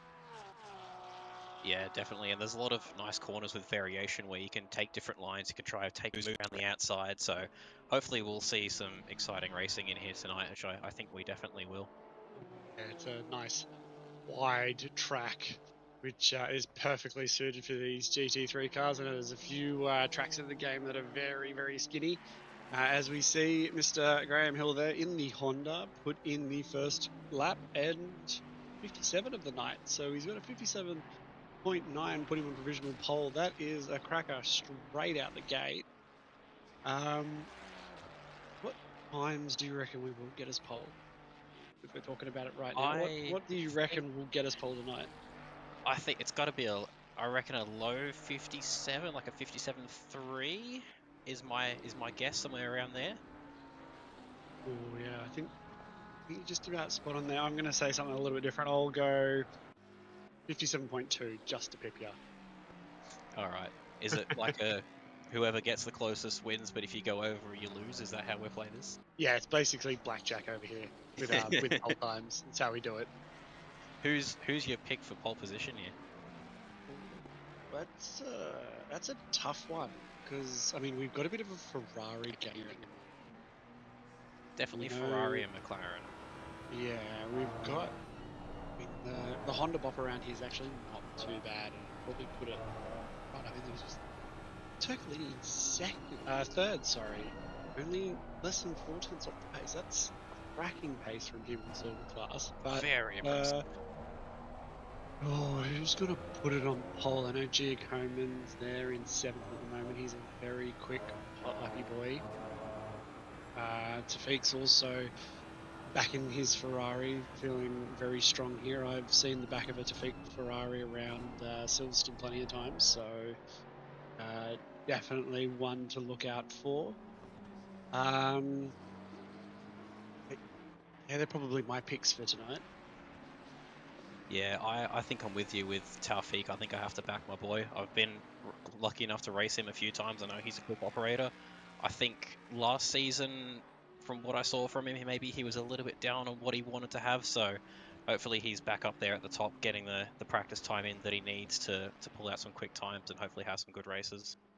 Yeah, absolutely. That Audi is parked up to the side there. But it's Weatherburn at the moment with a 57.8 who's in the provisional, and then we see a Lewis Marshall do a 57.6, which is a cracking time, putting in provisional pole. So looks like the top 10 here are actually going to be pretty tight to for the top spot.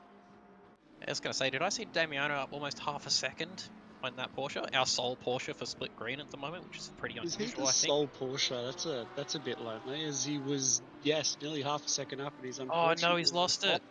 all onto under the entry into the second last corner. So see if he can hold some sort of exit here. He's still going to be nearly 2/10 up. He'll still Such a put him up a spot at this point, so he's still going to be in fourth. That's such a tricky corner complex. through Yeah. Brooklands there. So easy to lose, especially in the Porsche, trying to lose the back end on entry in there. Such a difficult one to get it right. So easy to lose time. Yeah, absolutely. You've really got to nail your inputs on the brake and throttle as you come out of it to just get that sweet spot, because it's so tricky.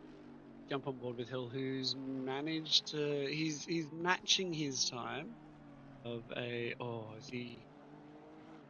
He's just going to stay just about even here. If he gets a good exit out of the field, he'll might be able to... As I say that, he really hasn't. So he's matching his time, which is good. You like consistency. But it's time for him to jump back into the pits, put on some fresh boots, and try again. Weatherburn, I believe, has on his outlap at the moment. We got Barker, another quick one in split green. He's half a second up. This will punch him right up the field into 8th, which is fantastic. What a great effort there. And we've got King as well, who's a quarter of a second up. See if he can gain just a little bit of time. Yeah, with 3/10, that'll also push him up quite a few spots here into the top 10 and 9th. Look at that. Great effort. And is that the top 3 for Pro-Am, putting him closer to where he wants to be for the start of this race? Yeah, absolutely. We've got a few Pro-Ams in this split at the moment, all duking it out for the top position in the Pro-Am Championship. So for those who aren't quite aware of the class statuses that kind of exist within the GT3 racing class that we're all a part of at the moment, we have the AM class, which sits predominantly filled with rookies who have come up through the rookie series, and those who are working on their racecraft and their pace and their speed. And then we've got the Pro-Am class, the Silver class, and then the top boys and girls in the Pro class. So much to play for. So, of course, your overall result is your overall result, but the little class battles that can happen within, for those that are roughly the same pace, you do have those little championship battles as well for those other classes. So it keeps things very exciting all the way through. Yeah, I think we always see nice and close battles between the two classes. So always good to watch out. Yeah, it's nice to watch the overall leader, but it's always good to keep an eye on who's leading those different classes, especially as we go through the season. Yeah, 100%. And you'll see sometimes that certain people might get promotions throughout the season, or if they finish the season in a really good spot, they might be time for them to go up a class. So we do like to see those that excel and move up the rank. Yeah, we definitely see it from time to time. People moving up from pro and from Pro-Am into Silver and moving up the ranks. Yeah, and it's always good to see when you see like a Silver driver right up there in the top 5. That's just Turcolini is at the moment. And the pro out of Rad and the McLaren there also in 5th. So mixing it up with the pros there, splitting them up, as Tafiq definitely has a bit more time in his lap as he's 3/10 up, but it's invalidated, unfortunately. I reckon that's going to be Kunos things with the time there. As he goes up to 3rd place. Oh, well, only there we go. 3/10 behind Marshall. Very good time from Taufik here. Yeah, how good's that? Yeah, we've been duped again by the Kunos things. Time was very valid, so we never trust the red time. Look, that's not the first mistake I've made tonight. You've been in this game enough to know how that works by now. You'd say that, but I'm constantly learning new things every day, and clearly trusting the red number is not one of them in spectator mode.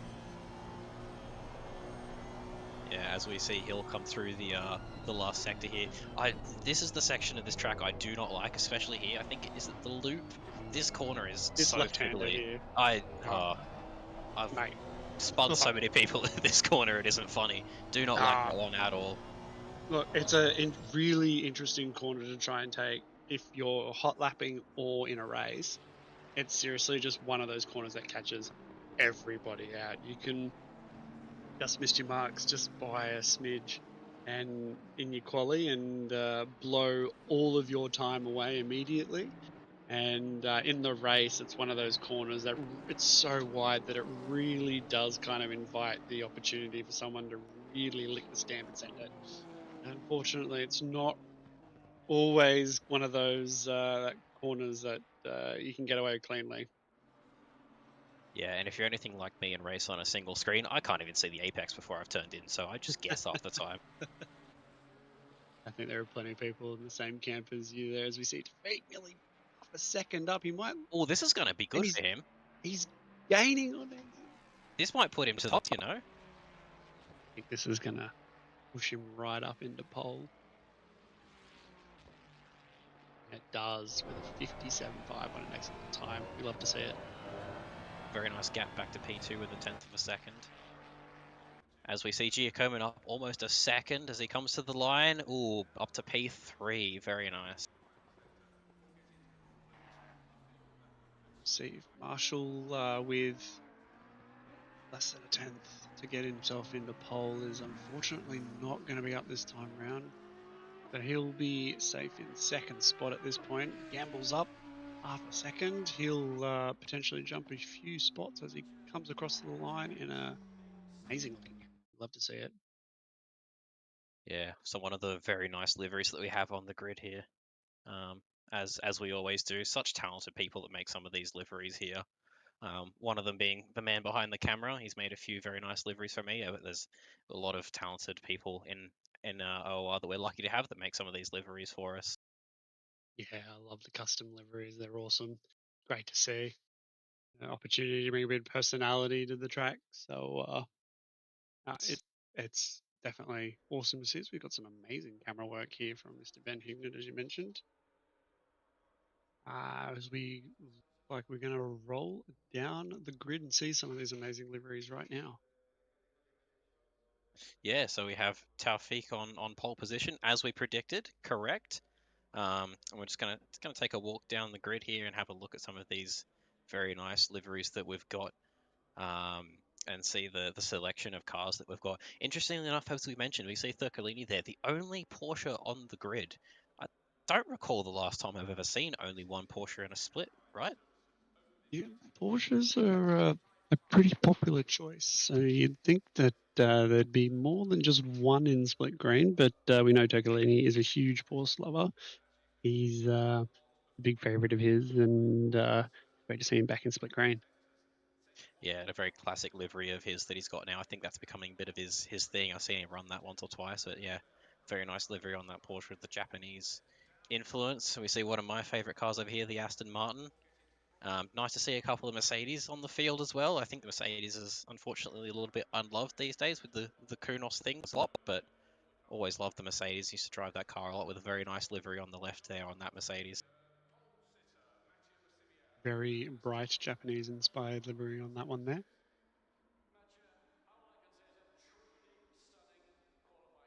As we continue down the grid there, a couple of Lambos in the field. That should make Mr. Hignett happy there.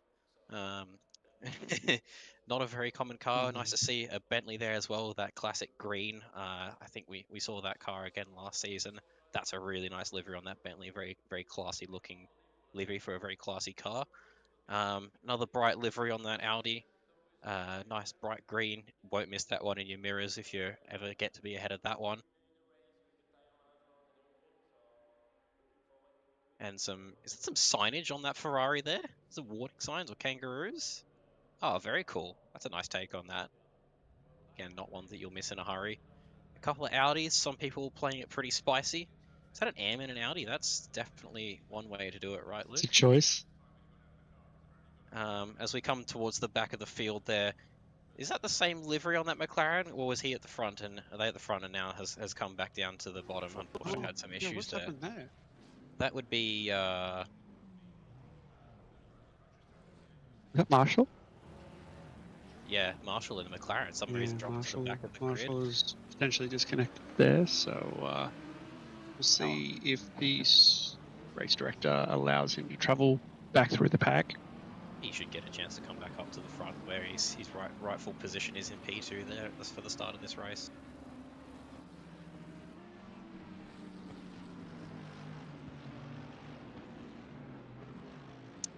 Yeah, so we're about to see an interesting race. First race of the season. There's going to be surely some of the pre-race nerves are going to be there. I always find that first race I'm a little bit nervous on the formation lap, just remembering how all this stuff works. Yeah, absolutely. It was the split yellow. It was definitely going causing my heart rate to just go up just that little bit extra than normal as you try to remember everything. One of those funny things, isn't it? Yes, they're not real cars, but the racing's real and the people that we interact with are real. So I think that's the reason we all love it, isn't it? Yeah, absolutely. William, I'm just going to have to duck away for just 2 seconds, mate. So I'll have to give the call no to you for this one. Yeah, no dramas at all. So who have we got at the top three? We've got Taufik at the start. I think I saw Giacomin in third position there. So it's gonna be a tight start to this race, I think. Hopefully we can make it through there without too much sadness. Although this section through Maggots and Beckett's and Chapel, especially as the first couple of corners on this circuit, is very tight, very difficult to get cars through there.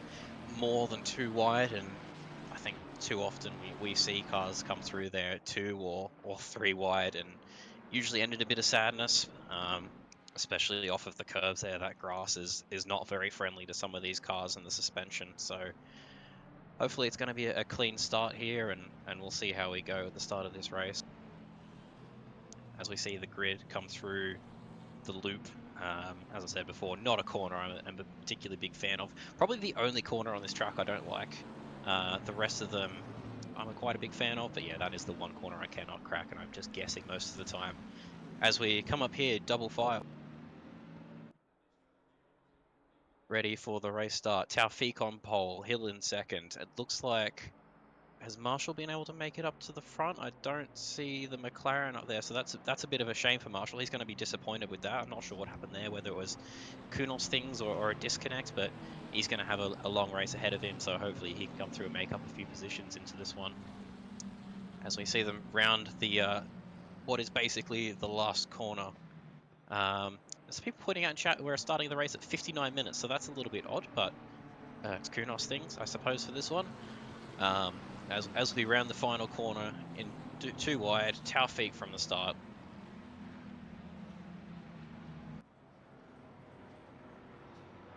As we come up, waiting for the green. Waiting for the green.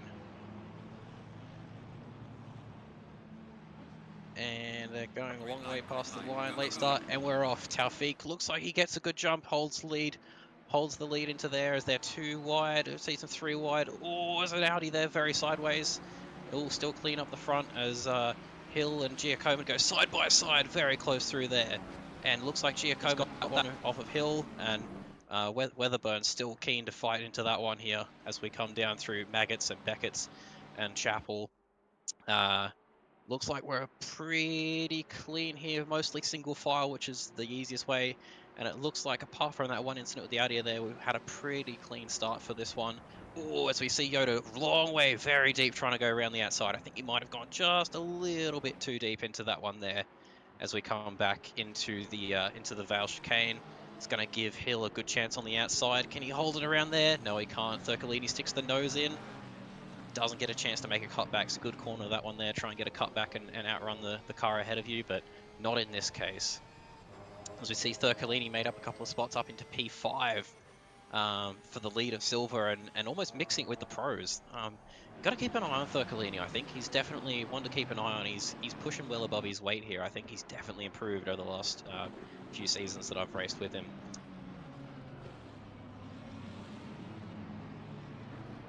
So we see Bishop here, one of the few Lambos, with Sacanius, I want to say that is. That's a difficult one that we're going to have to learn.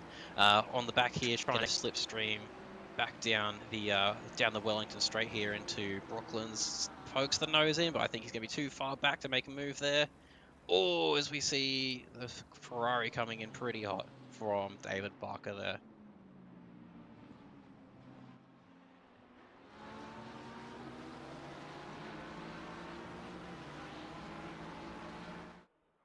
And it looks like we've got a nice gap out the front there. Taufik trying to pull away from Giacomin, but we've seen Giacomin time and time again that he's definitely a quick operator in this field. So Taufik's going to have his work cut out from him to try and pull a gap from the Ferrari of Giacomin here.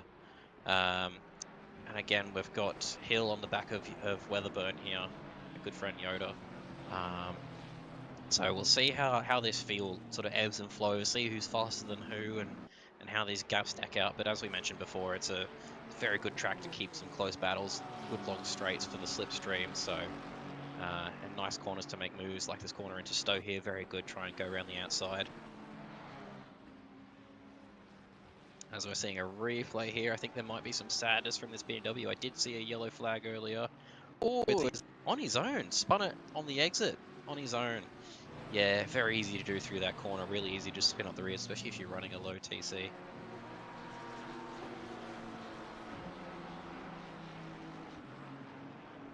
As we see Rad here trying to chase down the back of Thurkalini for the leader of Silver Class and the leader of Pro-Am. Got to keep an eye on Bishop. I think Bishop's a bit closer there, just the timing hasn't updated. Bishop in that Lamborghini, he's going to maybe struggle down the back straight here, I think, as it looks like Fluky might have to dip out.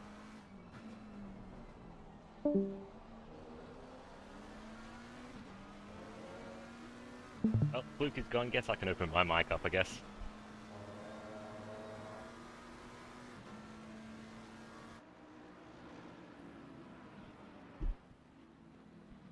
Well, Lucas, even though he had to start from the back, has made it all the way up to 16th now, so he's on a pretty good charge.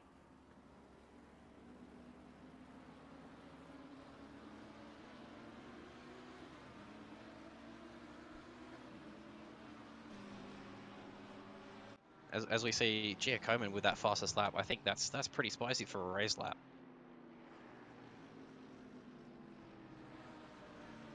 But yeah, very good effort from Marshall here, trying work his way up through the grid.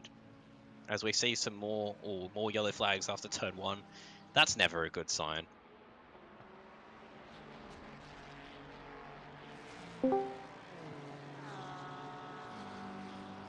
As we welcome Mr. Joshua Holmes to the box as a quick backup. How are you, sir? Is this mic working? It sure is. We got you loud and clear. Sweet. Alright, awesome. So I thought I'd just quickly hop in here and help out. Yeah, definitely appreciate it. As we see this battle for the lead, Giacomin right on the back of Taufik, right up close to it. So I don't know if Taufik's got the pace to hold off Giacomin. We've seen him time and time again. He's certainly one to make some bold moves. So I've had the pleasure to race with him a few times. He keeps it pretty tight. I don't know about you, Mr. Van Higner. Have you never seen you and Giacomin on the same piece of track at the same time? I don't believe I've ever been on track with him at all. As he's tucked up here in the slipstream behind Taufik.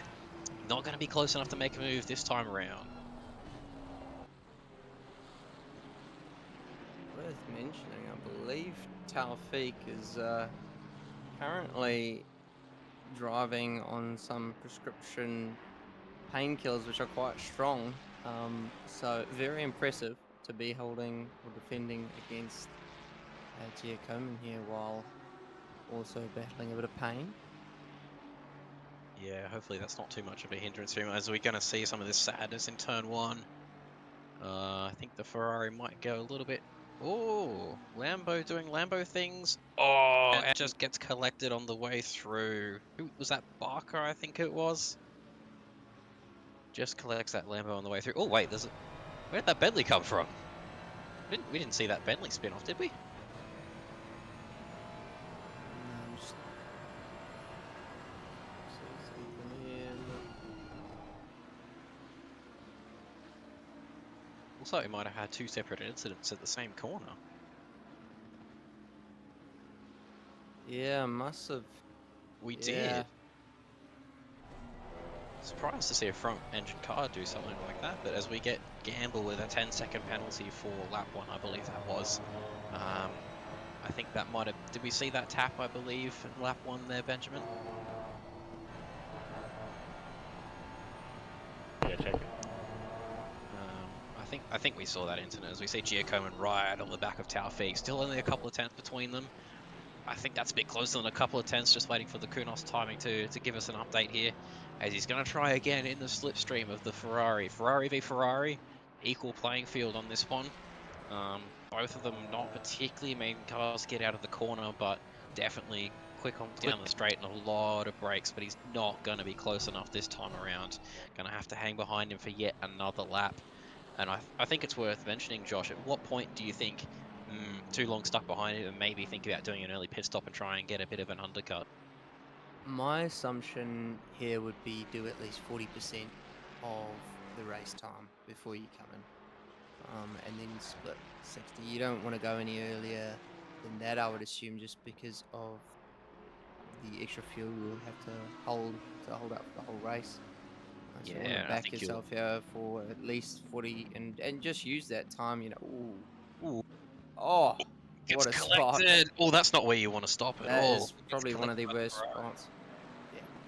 Yeah, no, I think you're right. It would definitely be too early at this point in the race, but definitely something to keep in the back of your mind there if you're stuck up behind a car in front of you, is thinking about stopping a little bit earlier and getting an undercut and try and get out in some clean air. You just got to watch out you don't get caught up in other traffic as you go. Yeah, definitely. It looks like David Barker's got a run here on George. Does he hold it on the outside, or... Oh, looks like they just swapped here. Not a fun place to go too wide into these chicanes. If you hold around the outside though, it's a good chance to try and get a cut no. back through. I think it's Vale and the club corner there, but yeah, it looks like he doesn't get it this time around. It actually looks like it's brought the Aston of King right up close to the back of Barker now.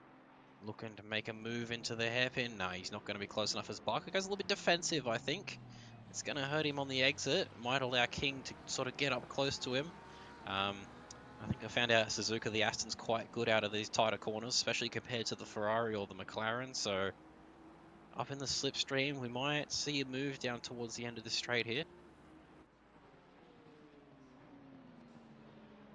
Yeah, I mean, that Fizzer also looks to be carrying a bit of damage, as well as the one in front, unless it's paint scheme. But I believe we definitely got saw some damage. we definitely saw Barker get caught up in one of those incidents there at turn 1 with the Lambo. I think it was spun in front of him. So 57.9 from Luca there. So Luca's definitely on the charge here. Alfik's got to hold out for another 48 minutes. See if he's got what it takes. That's a long time. Painkillers are strong enough. That's going to be a long, hard race to try and do that as they trade fastest lap. Absolutely. And it looks like there's also a battle for third here with Hill and Weatherburn, and an interesting vehicle matchup. Honda versus a Ford. Should be a fun one to watch. Turcolini's doing absolutely amazing there. P1, the silver position, so good showing from Damiano. But he can hold on to that. Yeah, definitely. I think the Ford and the Honda, can you get much more opposite than that? I think that's pretty much polar opposites for the different cars. That's what I was thinking. Hopefully they manage to get a bit closer so we can watch a bit of a battle to see how it all pans out. Yeah, definitely a fun one to see as we see King still on the back of Barker carrying a bit of front damage. I think the Ferrari's pretty good with the damage a lot of the time, but definitely going to be losing some of that front downforce, which through these high-speed corners is definitely not what you want at all. Oh, as you see, not quite close enough. Not quite close enough. He's going to keep it tight. try and get a run through this hairpin here through loop. Or maybe, Parker's a little bit wide. He might get tucked up in the slipstream here. He might have a bit of a run. As we see, yeah, I think he might have a run. I don't know if he's going to be quite close enough though. As he shows the nose, but not quite close enough to make a move into Brooklands there. Yeah, it looks like it's going to be some tough racing. Yeah, I mean, I'm not very well versed with Silverstone, so I'm not entirely sure how these all pan out. I've done a few races, but I don't know if I have the greatest luck here. I seem to always be taken out somewhere around the village area of the It's track. so easy to happen, so easy to be done. So I wonder, hopefully no one experiences that tonight and we get some clean racing. So far, it doesn't look terrible. There's a couple of 10 seconds there and a DT. I wonder if that's for a collision or if that's track limits early on. Came up and said an unsafe rejoin, so it might have been. Oh, okay. Just looking to see, it was Lloyd. Just trying to check my list here. I don't remember what car he's in off the top of my head, but And unsafe Audi, rejoin. So number 29, I believe. I don't know if that was one of the cars that came off at turn 1. Has come back onto the racing line in an unfortunate position there. Yeah, maybe. There's also a few cars here that I'm looking at, Vintner being one of them, bit of an outlier there in P18. Would have thought maybe he'd be higher. So maybe a car to watch and see what he can get done over the course of this 45 minutes. Yeah, the AMs are doing pretty well. P11 and P15, you've got your top 3 nestled in there somewhere, so that's really good. Good Yes, to see some of Macaulay these different classes. Macaulay with the lead of the M class up here, definitely punching well above his weight. As we're going to see the Audi doing Audi things, I think, if I had to guess. Maybe not. Is Jay Macaulay? Oh, Ooh. Yeah, that's definitely not how you want to do that. is that another Jay Macaulay? Because I swear there's a Jay Macaulay that's a bit more experienced than Am, or is this a different? Am I? I think you might be right. I do recall the name, and I definitely don't recall Macaulay being an AM driver, so I think you might be right on that one there, I Joshy. wonder if that's a false entry or legitimate P1 Am with a doppelganger. No, definitely it's the same one, Rebel. No, Red Rebel, yeah, 100%. So I'm gonna assume that that's not Am, and our actual net leader at the moment is Blake Griffiths. Yeah, It looks like she might be is right. probably our Am leader at the moment. I don't want to assume that, but I feel like I'd be shocked if James Cooley is actually being classed in Am. I don't think that's No, right. that's definitely not right. And it's not the first time we've seen Kunos put someone in the wrong class compared to. Not trying to discount his position here. It's still a great position, but yeah, I don't know if he is winning his class at the moment. It's just a bit weird not to see him in a Porsche. Yeah, it's I guess that's another thing, just the different car that he's in. Not fair enough, maybe that's why I thought it might be different. Or looks like a few people have decided to take different cars. Maybe it's the coming of the death of ACC. People are just like, oh well, I might try a few things out on the premise that AC Evo's gonna replace everything. So time will tell. I guess. Bring a few of the older cars out of retirement as well. Yeah. As we mentioned at the top of this race here, there's only one Porsche in this whole split so far. We've got Damiano staying truthful to the Porsche, but nobody else has stuck with it, which is very unusual to see. As we see a move here with the Ferrari going down the inside of Macaulay, we're going to see some sadness, or is it going to be a very nice move? Looks like a nice move, holding it around the outside, braking deep into Village here. Does that allow Macaulay to... Oh, lost the back end a little bit, but some very nice racing there through the loop in the Village section of Silverstone. Very nice. this battle. I'm sure Barker would love for that Aston just to disappear right about now. He has been under attack for at least the last 10 minutes. Gonna Yeah, get tiring.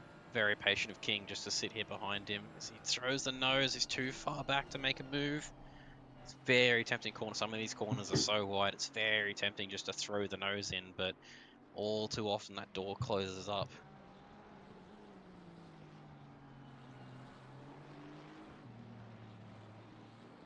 Taufeeq's holding a steady gap to Giacomin, and it looks like there's actually Turgolini's up in 4th, so something must have happened at Hill. Or had a bit of a moment to close the gap for Damiano to be able to make a pass. Interesting to see if we can get a replay of that, because I'd like to see how that all went down. I wonder if the Honda's just done Honda things to him. I honestly think you're probably right there. Which, can we just shout out Damiano here? Mega effort up in P4 in the silver class. He's definitely one to watch. He has improved so much over the last year or two. Yeah, hugely. He's always been an experienced driver. I mean, he's been around well before I joined OOR. But yeah, I feel like since I've been around, I've just seen him his pace just get better and better and better. So it's awesome to see. Yeah, definitely. I think it must be something to do with that Club 50. I feel like they're teaching the drivers in Club 50 some tricks that we don't get to know about. Oh, so we see what looked like some hardware issues, or might have hit the ignition there. It looks like the car just didn't want to. Was that in gear 1? Did he maybe miss? Did the pit? He engaged pit limiter. He did engage pit limiter by mistake. That is pretty awkward. He's gonna be spewing after that. That is not what you want to do at all. I think if I did that, I'd lose a few more positions just because I'd be crying with laughter so much. I wouldn't know what to do. Oh no. I'd rather hit the pit limiter than the ignition button. At least you can turn the pit limiter back off without stopping the car. Yeah, definitely. As we see this battle for P1 hotting up 0.2 of a second by Giacomin. Looks like Giacomin still might have the pace on him, but the gap's staying pretty steady at the moment, I think, here. He goes a little bit deep. That's going to hurt him. He's not going to be able to get the exit out of the loop here through Aintree. Just going to drop a couple of tenths, back down to 6 tenths. I think that's the biggest we've seen the gap so far. So, bit of a mistake here costing Giacomin, although it's going to let his tyres cool down, hopefully, if he's overheated those. But I think if I was Giacomin at this point, I'd be thinking about trying to do an undercut and getting a short stop, because I think he's definitely got the pace over Taufeeq here if he can get some clean air. Yeah, so that should, if I'm thinking that if he wants to do it in the best manner possible in terms of his fuel, we should expect Giacomin to pull in around that 35-minute mark. That's roughly 40% of the race distance covered at that stage. So it might be worth to look out in the next 2 to 3 laps. We expect Giacomin. I mean, it would be a good move here because the undercut is apparently quite strong here at Silverstone. So something to watch out for and see if that's the path Luca takes, or does he just want to fight out there on track and get that pass done on track? So yeah, it'll be interesting. It wouldn't be unlike Giacomin to want to try and fight it out on track either, but I think the sensible brains, it's very easy to get caught up in a battle when you're stuck up behind someone, but if you switch your sensible brain on, I think you'd be want to be looking at the doing an undercut there. As we see King, shows the nose around the outside, but that's going to push him deep into Stowe. Doesn't lose a lot of time back to Barker. Might be able to... as he shows the nose again, but I don't think he's close enough. Not quite. But he's definitely got the speed over Barker in the Pro-Am class there. I think if I was King again, we might want to be looking at doing an undercut here, but interestingly, he has been able to get past. I usually find the slipstream is pretty powerful down some of these straights here, so might be one to watch out for as we see. Is that a Mercedes that might have had a moment through there? I think we have. But yeah, King might be... he gets very close. definitely got the pace here over Barker, but it's just a matter of finding a way through, trying to keep nice and close through these last couple of corners, getting the stream down the Wellington Straight here. Definitely. And it looks like Marshall as well has completed all of their stops. So that's interesting because I was watching the stream and I noticed something happened. I believe they did a good quali and then somehow they ended up back at the grid. I believe just before I joined you here in the comms box. Yeah, Did we ever figure out? Not sure. I would No, say okay. a DC if I had to guess. Yep. But yeah, not sure. Unfortunately, we didn't see. But interesting strategy, trying to get the stop out of the way early. And I mean, if they sit in clean air there, then there's a very high chance that they can just slowly work their way through the field as everyone else makes their pit stops. Definitely. I mean, it's probably the best thing they can do to try and recover as much positions as they can. Knowing that they have the pace to do so and just getting that done through the pit lane would be best case scenario. I mean, I'd be shocked if they could catch the top 5 guys now. I think they're well and truly out of line of sight for Marshall, but you never know. Things can happen. Definitely aim for a top 10, I think, as we see King definitely. throw the nose again. Barker defends. Oh, there's going to be a little bit of overlap. Not quite, as this battle is hotting up as we get closer to halfway through this race here. But still no way through for King on David Barker here. Yeah, it's definitely a drawn out battle. It'll be interesting to see how much damage Barker's actually carrying here, and if this is something that will be traded in the pit lane if he chooses to repair, or if he chooses to stay out and continue to fight with a bit of a damaged tool. So. Yeah, given where I'm used to seeing Barker, I think that might be hurting him a little bit, maybe a second a lap or so. So it might be worth him just taking the hit in that pit stop. It's taking a slightly longer stop and repairing that damage in that pit stop to get the pace back out of that Ferrari. Yeah, I think at this stage it might be worth looking at that. Definitely. Taufeeq still holding that half a second gap, and top 5 really holding that entire gap. I mean, they're all pretty close within reach of one another. Yeah, definitely. Looks like Giacomo's just started to work his way back onto the back of Taufeeq here. We saw him make a little mistake, cost him a couple of tenths. He's closed that gap back up to 0.4 of a second now. So definitely got the pace over Taufeeq, but maybe not quite enough to find a way past the other Ferrari here. Just very close on pace. We saw them trading fastest laps earlier in the race. So definitely a really tight battle to keep an eye on here. But yeah, I think if I was Giacomo at this point, I'd be looking at making a stop. Oh, as you see, get very sideways. So those tyres might be starting to hurt a little bit too. That Ferrari looks like it's moving around a fair bit. Oh, as we see King right on the back of Barker here. He's going to make a move. He's going to send the nose down around the outside of Stowe. He can normally hold it. Barker's got a little bit wide. Oh, not quite. It's probably the closest we've seen him to get a move. As he flashes the lights, not happy with something Barker's done there. So yeah, closest we've seen King now. He might be able to line up a move through Abbey and down the Hamilton Straight. Unfortunately, not named after myself, but I'll take the credit where I can. Not close enough for a move there, but definitely the closest we've seen King so far.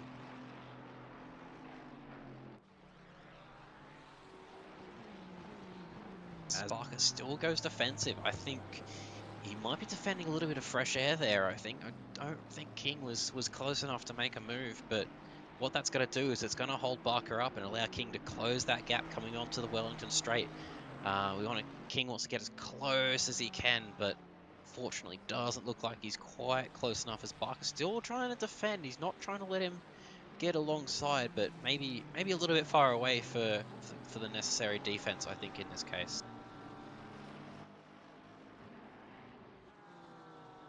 Yeah, definitely some tight battles still happening halfway through this race here, and no major pit stops anywhere up in the front of the field yet. So looks like Giacomo might be just doing 50-50 or trying to match whatever Taufeeq does. And same for some of these other drivers like Damiano and Weatherburn.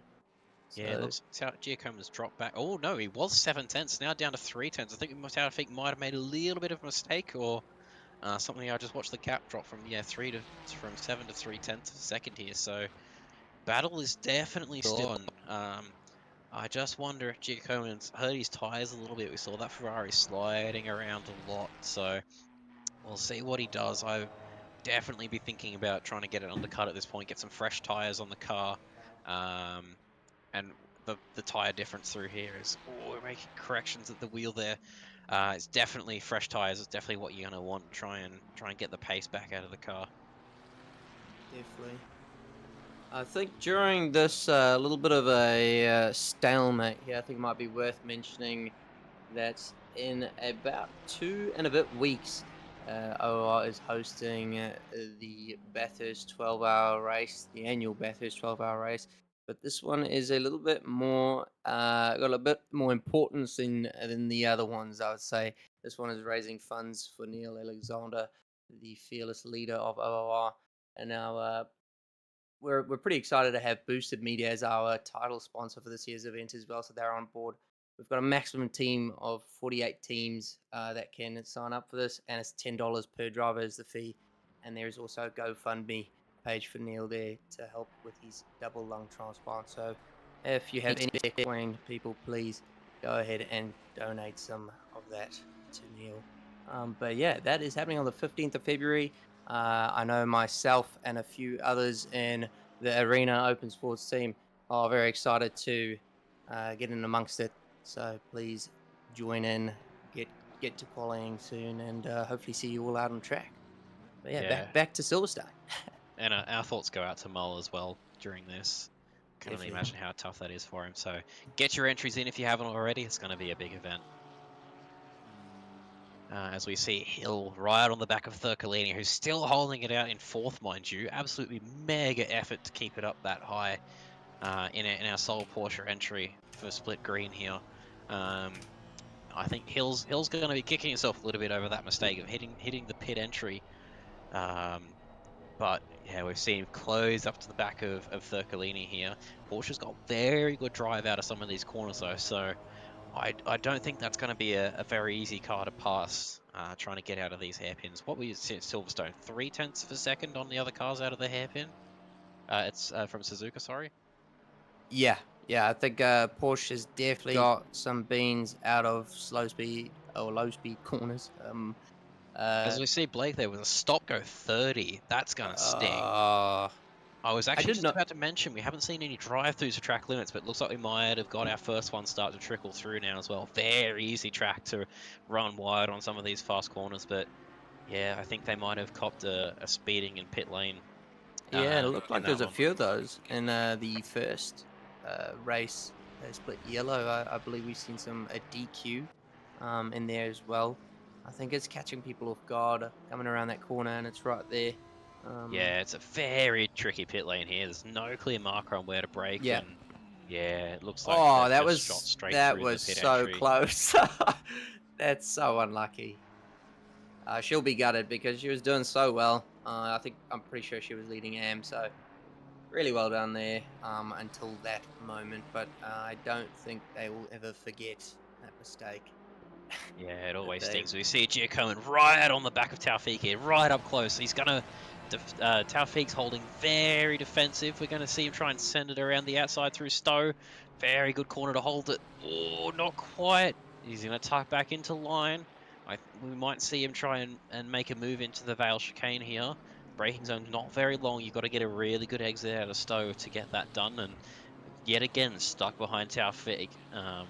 So if I was him at this point, you'd definitely be looking at trying to make a short stop. But depends how he's got his strategy set as well. He might have the fuel just to run along and just decide to stick with it. Definitely, and I mean, like you could see the textbook defending there from Taufik. He's a pretty experienced driver. I mean, very experienced actually.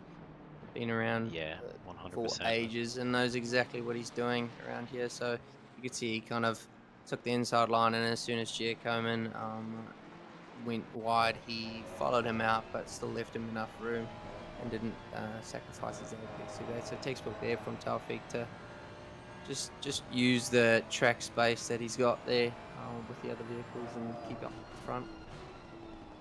Yeah, very experienced operator with Taufik here. He's very good at keeping it clean but driving right on the limit.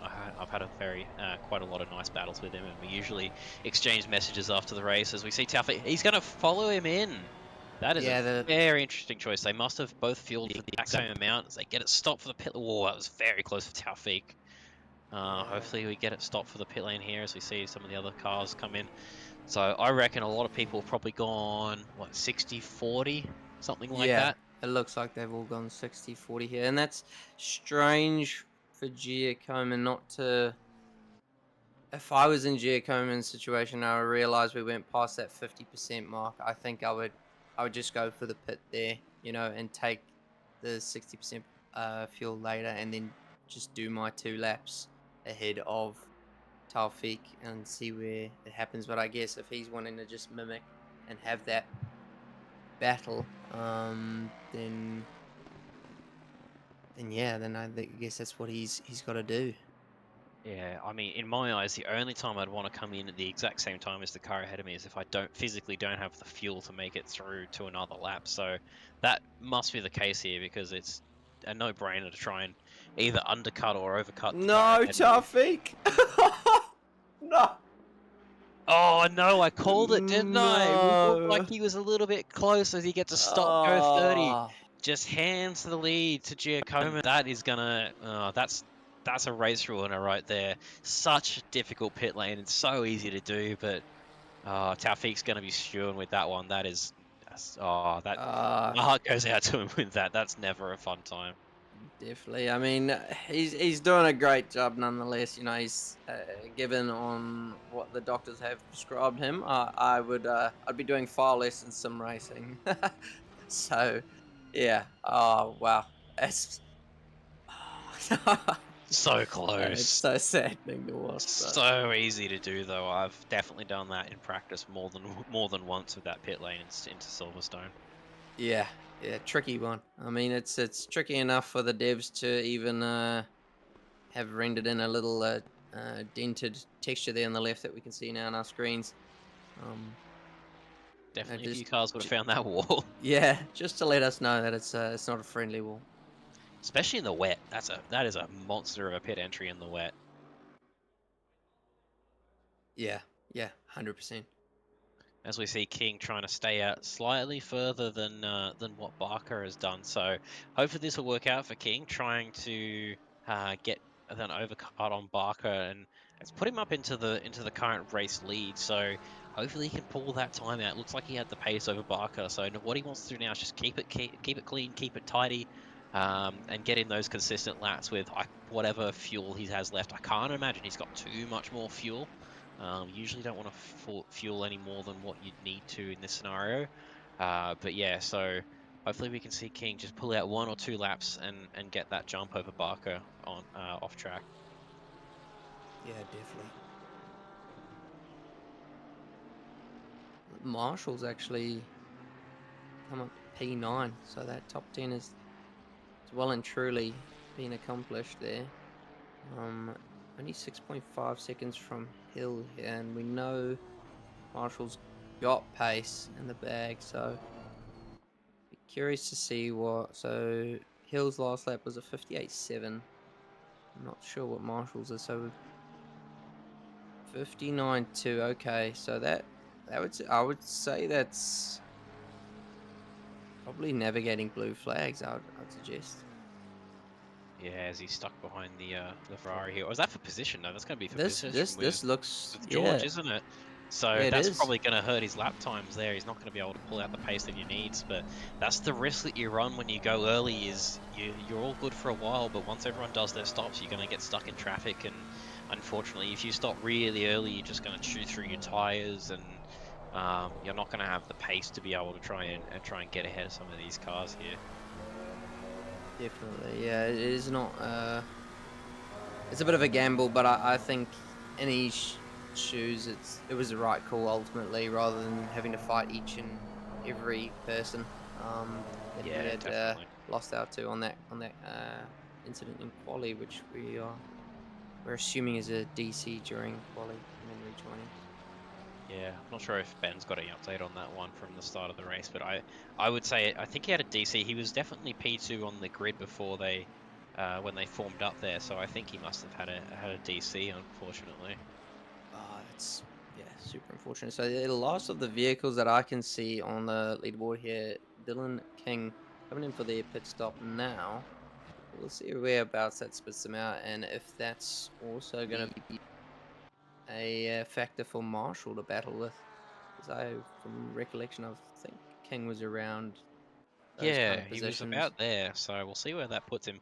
Taufik, surely, he hasn't got many laps left to serve that stop go 30 now, right? You only get 3 laps, and he's definitely been, what, 2 laps or so? So he's going to have to come in any lap now and try and, unfortunately, clear that stop go 30. So that's going to put him, what, mid-pack, maybe? That's going to hurt pretty badly. Yeah. The kind of pain that painkillers can't help with. The emotional pain. Yeah. No, you'll have to, definitely serve that soon. Otherwise, is it a DQ? Yeah, and it's such a shame. He's pulled 1.6 seconds on Giacomin, unless Giacomin just backed it off knowing he's got that penalty and there's no need to push hard. He's got 7 seconds back to the Mustang of Weatherburn as well, so I think Giacomin switched his mindset now. He's gone from the all-out attack and just switched over to turn the cruise control on, I think, and just now cruising back for the last 20 minutes of this race just to hold position and not make any crazy mistakes that's going to try and jeopardize his lead. Yeah.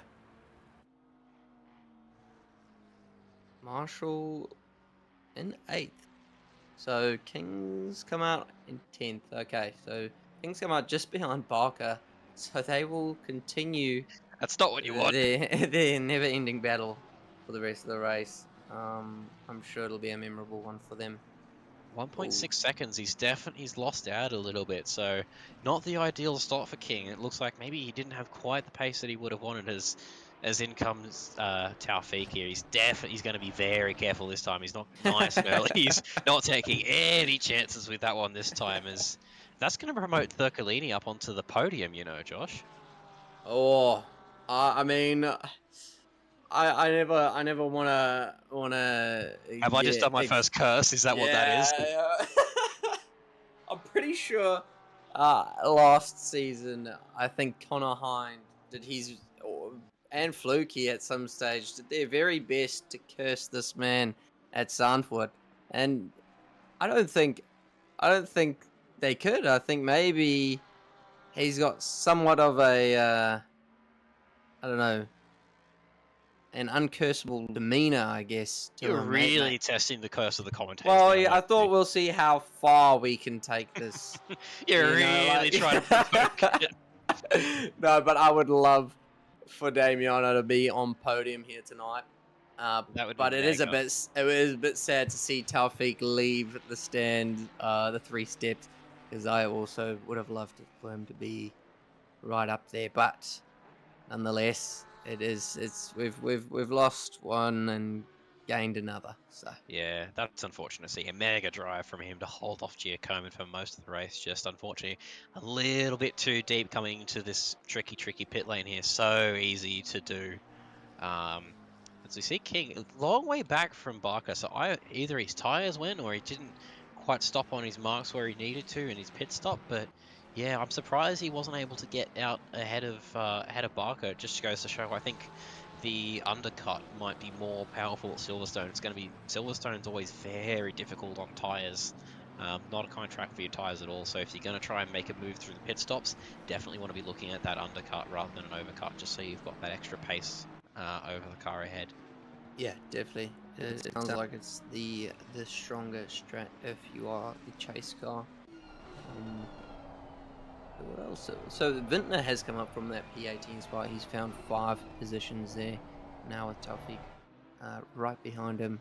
That's a nice looking livery. Very simple, very nice. Yeah, very classic BMW M, isn't it? Yeah.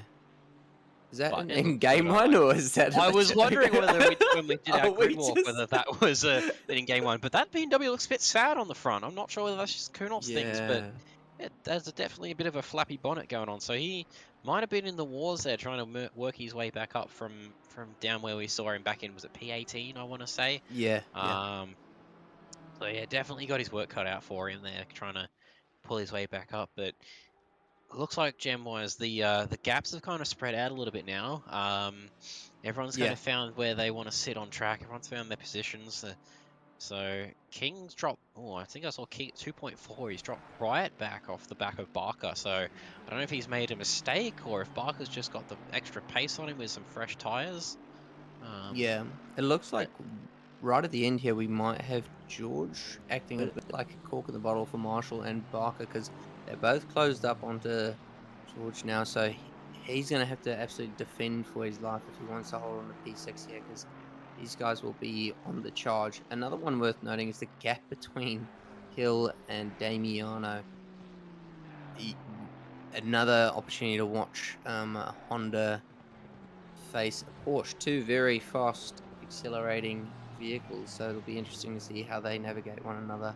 And now another 3/10 dropped off to Damiano, so yeah, he might have to pull the defense of his life here, try and hang on to that third position. absolutely.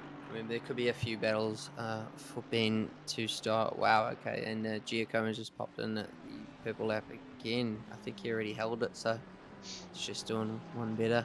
Yeah, back into the 57s in the race. That's hot pace. That's pretty quick for a race lap. Very, very quick. Ben's going to have his hands full here, trying to keep on top of all these battles. I reckon that's going to pop off right towards the end. Yeah, it might be a little bit of a slow burn through the last stint of this race here, but as we see a replay from the start, on board with the McLarens further down the back. It looks like Marshall's car. Yeah, I think you might be right here, as we see get caught up from that Audi. It is Marshall's car. So that's 3 positions. He had a mega first lap. He made up, I think 5 or 6, maybe even closer to 10 positions at the start of the race, so he definitely worked his way through pretty well.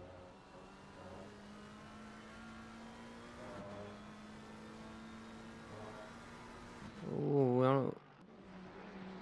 So super easy to get caught up in other people's mistakes through that first sector on the first lap here. Super tricky to go people end up going 2 or 3 wide through Maggots and Beckett's, and it often ends in a lot of sadness, as we see all the time.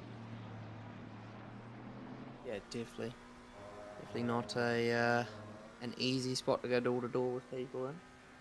As we're about to see, as we're about to see Hill Carlos up to Thircolini. That gap's almost down to a second now, so he's catching him, what, 2-3 tenths a lap by the looks of things, so it's not over yet. Thircolini's going to have to, it's just 1.4, so he might have just had a bit of a moment. Never mind, I guess I'll shut up then.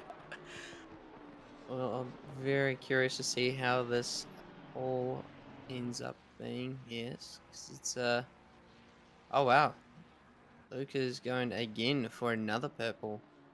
Just a little bit quicker again.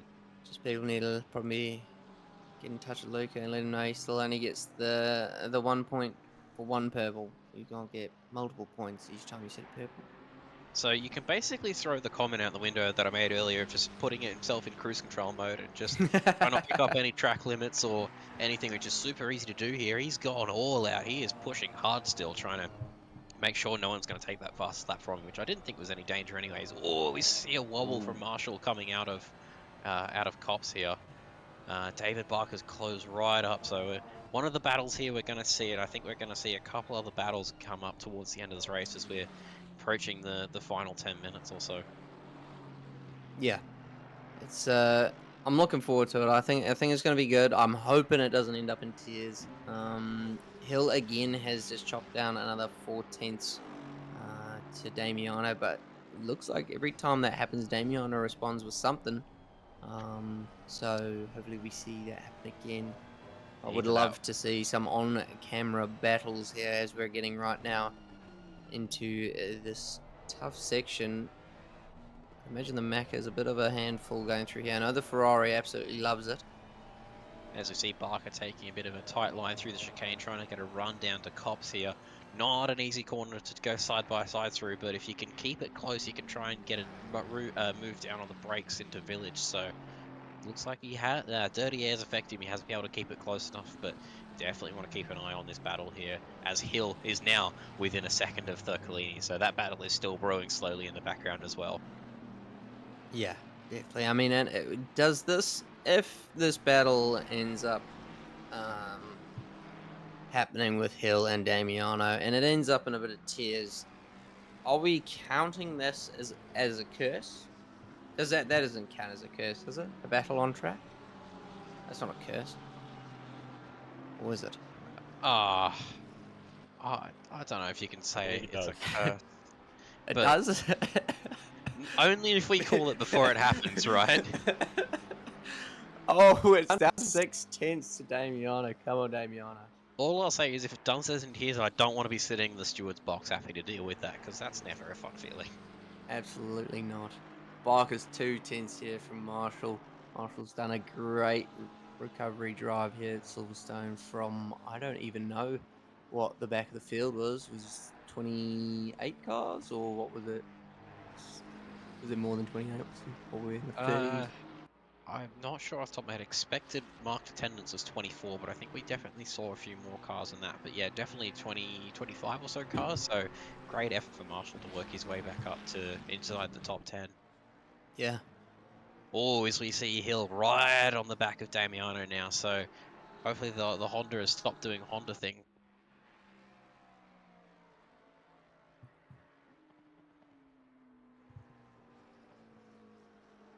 This will be massive. This is going to be a great battle to watch here. I mean, Honda's quite a fickle vehicle to drive. Not the easiest, I'd say. I'd maybe put it up there with Audi in terms of random weird things that it do. But yeah, I mean, there you go again. Damiano's responded and found some more time. It is coming out of that hairpin, so I wonder if the Porsche is just doing Porsche things. Although I have heard that the Honda is just as quick out of low-speed corners. So Yeah, definitely going to be much different to the battle we were looking at before with the Honda and the Mustang. I think we've got cars with very similar strengths and weaknesses, but it looks like he's just dropped back a little bit. So I don't know if that Honda's a bit of a handful to hang on to, or if Damiano is just responding when he sees Hill right up close. We're at 59.2 for Hill. I'm not sure what Damiano's last number was there, but looks like he might still have the pace of holding off, but it's going to be very close here. I think Damiano's was a 59.2 as well. I could be wrong.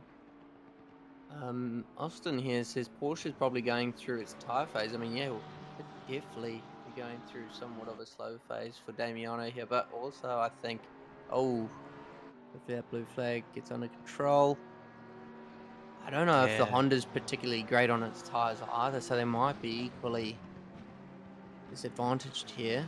Yeah, potentially. Yeah, the Porsche, it's generally a car I tend to steer clear of. I'm not a big fan of the Porsche myself, but it has this weird moment go through the stint, doesn't it, where everything just sort of feels a bit numb and it doesn't want to respond to your inputs, right? Yeah, definitely.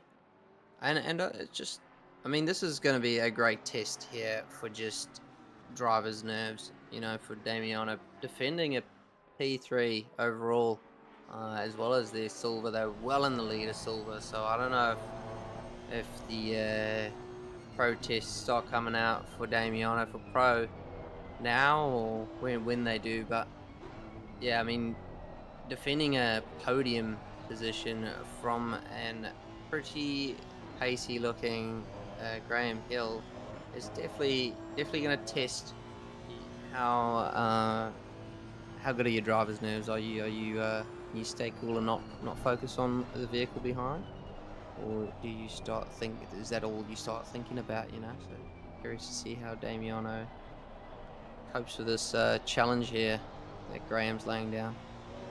Yeah, 100%.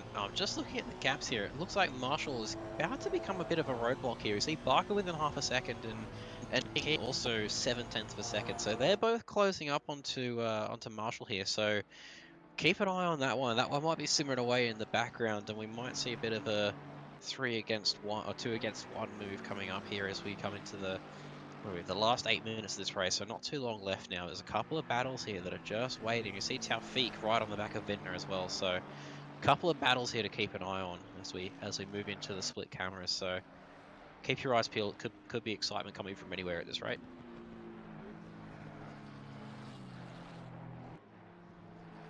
Yeah, I did not expect that from Marshall. So it looks like George has found some pace over Marshall there. Marshall's last lap was a 2.3. So something is going on with that mecha right now that is not doing He it. did stop very early at the start of this race. He stopped within the first 20 minutes or so, I think. So I would say Yeah. that tyre wear is just coming to bite him now.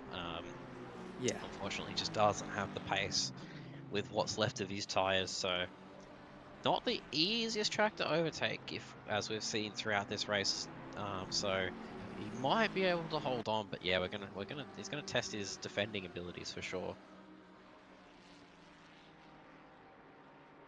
Curious. Yeah. I mean, it's not both of those vehicles that he's got behind him aren't necessarily easy vehicles to defend from, but what he does have might be slightly more pace over the Fizz on the straight, or maybe just a little bit more acceleration out of these corners that is buying him some time. But for him, the brakes of the Ferrari are far superior to what the McLaren can do under the brakes. So. I think the only way you can stop quicker than the Ferrari is to hit a brick wall, right? I think that's how it works. McLaren, you got to hit the brakes a postcode earlier than every other car, from my experience.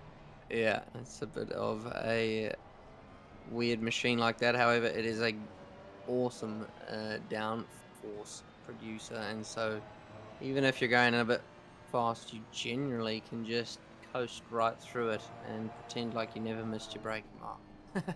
So, yeah, very nice car to drive. Yeah. As this gap's come down to about 3 tenths a second, and King is not far behind, so I know Barker's going to be keen to try and get past Marshall here, and he's a bit aggressive on himself, but he's got to keep one eye in that mirror as well, because King is not far behind. And as he runs wide, that might cost him a position here onto the hangar straight coming after Chapel. So King's not quite close enough. He might have lifted after he saw Barker out of control there, which I do not blame him at all, but it's gonna allow him to close right back up. So he's gonna have to keep an eye in front of him and an eye in the mirror here. It's not an easy way to drive.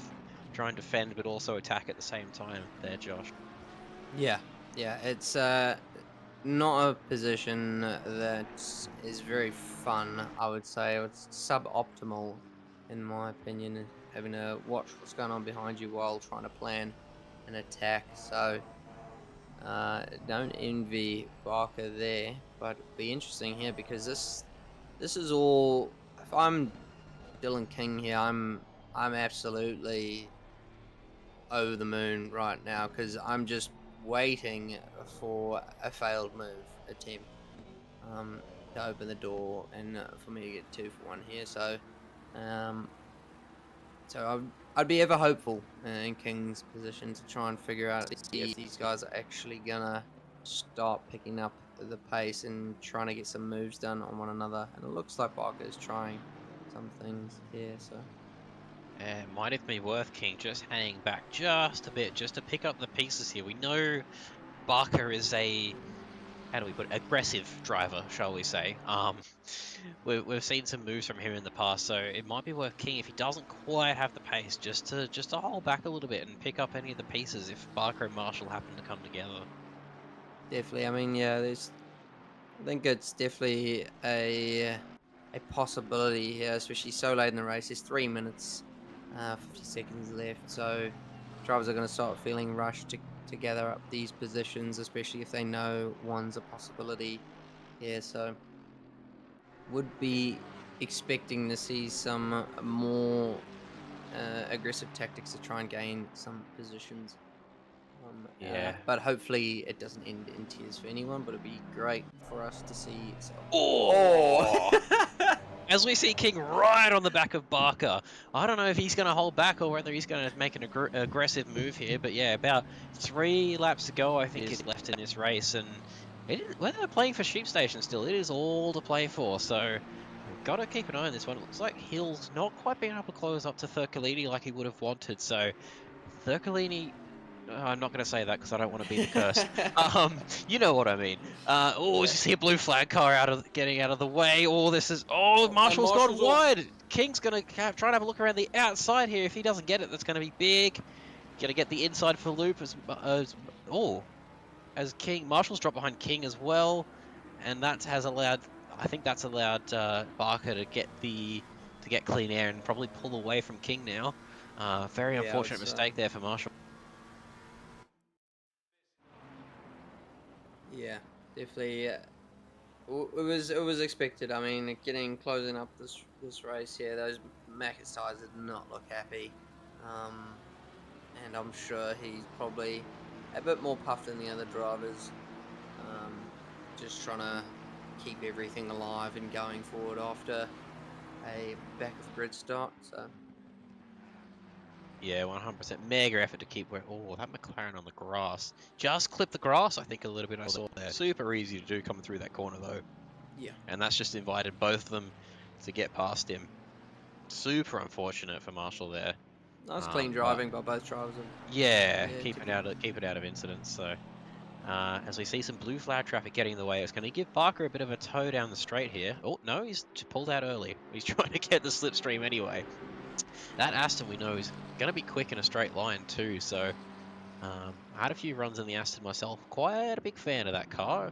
It's got some good pulls. Give me a few wins, so yeah. Hold special place in my heart. The Aston Martin sounds amazing too. Oh, absolutely. I think it's up there with some of the best, especially those upshifts or just any shifting action in it. Down, up, doesn't matter. It makes an absolutely godly noise. So. Excited to hear a few of these cars next week at the Bathurst 12 Hour. I'm going to be there in person. So jealous. So bit jealous. of a shout out to the OR chat. If anyone is going to be there in person, we have a chat going in OR at the moment to hopefully, I think Matt's planning. We're going to see if we can try and plan a bit of a meetup for some OR members. So if you are coming to the Bathurst 12 Hour, keep an eye out for that chat. And we might have some plans to meet up in person with anyone going to be there at the event. You can bring your small booklet of every time that you've wanted to protest a penalty, and we can all discuss it. I thought you were just going to say just hand it to Matt and he can just take notes or something. That'd be a bit rude. On poor Matt. I just can imagine, sometimes if people just got their little notes of times they've been wronged in a race. What a better time to bring it out than in person. Are you saying Gen-wise this is something you've got? Like, just have everything? No, I've got a horrendous memory, and it's even more horrendous if a race is not particularly fun. Then I tend to forget pretty quickly. I don't keep notes. I probably wouldn't even be able to read my own writing, so it wouldn't be much. It wouldn't be worth much to me. Yeah, I agree with Austin. Matt will definitely shred anything you give him regarding to do with penalties. Oh, see, I'll if everyone's going, King here getting a run. Sorry to cut you off there. He's gonna try and hold. Oh, is this contact? Oh, yeah, that's. Oh, I think that might have been a bit aggressive from Barker there, moving under brakes, if I have to say so myself. But I think we're gonna. Oh.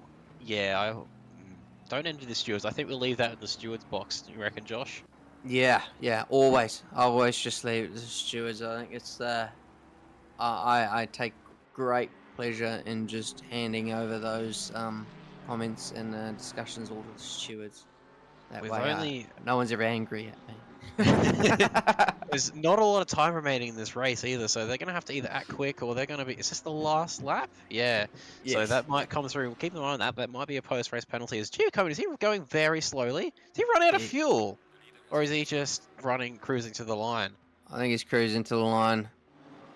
There's Weatherburn takes P2 and Damiano is coming around the final points on the straight. We can say it now. Damiano's done it. He is P3. P3. What a drive, Damiano. Awesome stuff. Big congratulations to Damiano there, as well as taking out the silver win here at Silverstone. P4, Graham Hill. P5, J. P6 is George, and I've lost we can see all of them coming across the line here. We have Barker, Marshall, and King. Yeah, and followed up by Shogun for your top 10. So great racing here. Overall was pretty pretty clean, I'd say. Really clean, actually. I can't, like, when I upped on the booth, I don't think I saw too many incidents that were caused by crashing into one another. Just a few pit lane disasters, but that also happened in split yellow, so... Yeah, I think pretty clean overall, especially for the first race of the season, first race of the year. For split green here, definitely a clean one here, as you see. So the last of the finishes here, towards AM class and the back of Pro Am. Just a couple of cars left to go across the line. We've got Gamble in the Audi and Bishop in the Lamborghini there, just about to cross the line. But yeah, definitely overall pretty clean race. For the first race of the season, we've definitely seen bigger disasters than what we've had. So yeah, very well done to these guys keeping it so clean first race. A little rust maybe coming in, but yeah, overall very nice. 100%. I will ask, who is your driver of the day? Oh, I knew this question was coming. Yeah, it has to. There's been some good drives. Special shout out to Marshall, starting from the back up to, I want to say it was P8. And where did Vittner end up? I think he made his way back up. There we go, as we get the timing up. Vittner up to P13, but I think driver of the day. Commiserations to Taufik as well, dropping down to P12 with that speeding penalty. Driver of the day has to be Damiano Thurcolini. I think that P3, silver class on the podium with the Porsche, the only Porsche in here, definitely got to be Damiano. Yeah, I'd agree with that. And just to make sure we cover all bases, I will say Marshall. Not instantly quitting after a bit of a quali mishap, Yeah, missing out on his definitely. P2, and to come up there and still put it in P8 is really impressive. Yeah, as we see, great job. Giacomin in P1, Weatherburn P2, Thurcolini rounding up your podium. And we see, so Thurcolini obviously top of silver class, Shogun second, and Oliver in third for your silver podium. Pro-Am, J Rad taking the Pro-Am win, George nicely there in P2, and King well fought for the third of Pro-Am, and Harrison, Macaulay, and Porsche Talk, and Griffiths rounding out your AM podium there. Awesome. Great. Awesome stuff. I was glad I could join you on such short notice. You did a great job on your debut, by the way. Thank you very much. You even led the Yeah. opening formation lap call as well. That's quite the task on your first commentary thing. And big welcome to you to the commentary. Yeah, thank you very much. Yeah, it's been good. I've enjoyed it a lot more than I thought. I was a little bit nervous leading up to it, but yeah, like usual, once you're in there, once you're chatting away, it's it's good fun. Look forward to doing a few more of these. Unfortunately, not going to be here for the second round, but be in Bathurst, so looking forward to that. But yeah, I'll be myself, Connor, and hopefully Fluky if all as well. Back for the rest of the season for Split Green with you guys. Awesome. Yeah, and big shout out to all the people that make this league happen. Everyone's always working around the clock to make these special events and these regular events always happen for us. So big shout out to them. Big shout out to Ben Hignett behind the cams, and also to whoever has redone these banners and brandings, I reckon, for 2025. They look great. I'm a big fan of them. So yeah, that is it from us. We are signing out tonight. Liam Hamilton and myself, Joshua Holmes, shall be going to bed, ladies and gentlemen, and we will see you guys in the next one. Probably not myself, but Fluky and whoever else pairs with Fluky. I forgot. Not sure, yeah, I don't know. We'll figure it out. Alrighty. Well, there you go. Sweet. Awesome. See you guys. Take care, everyone. See you later.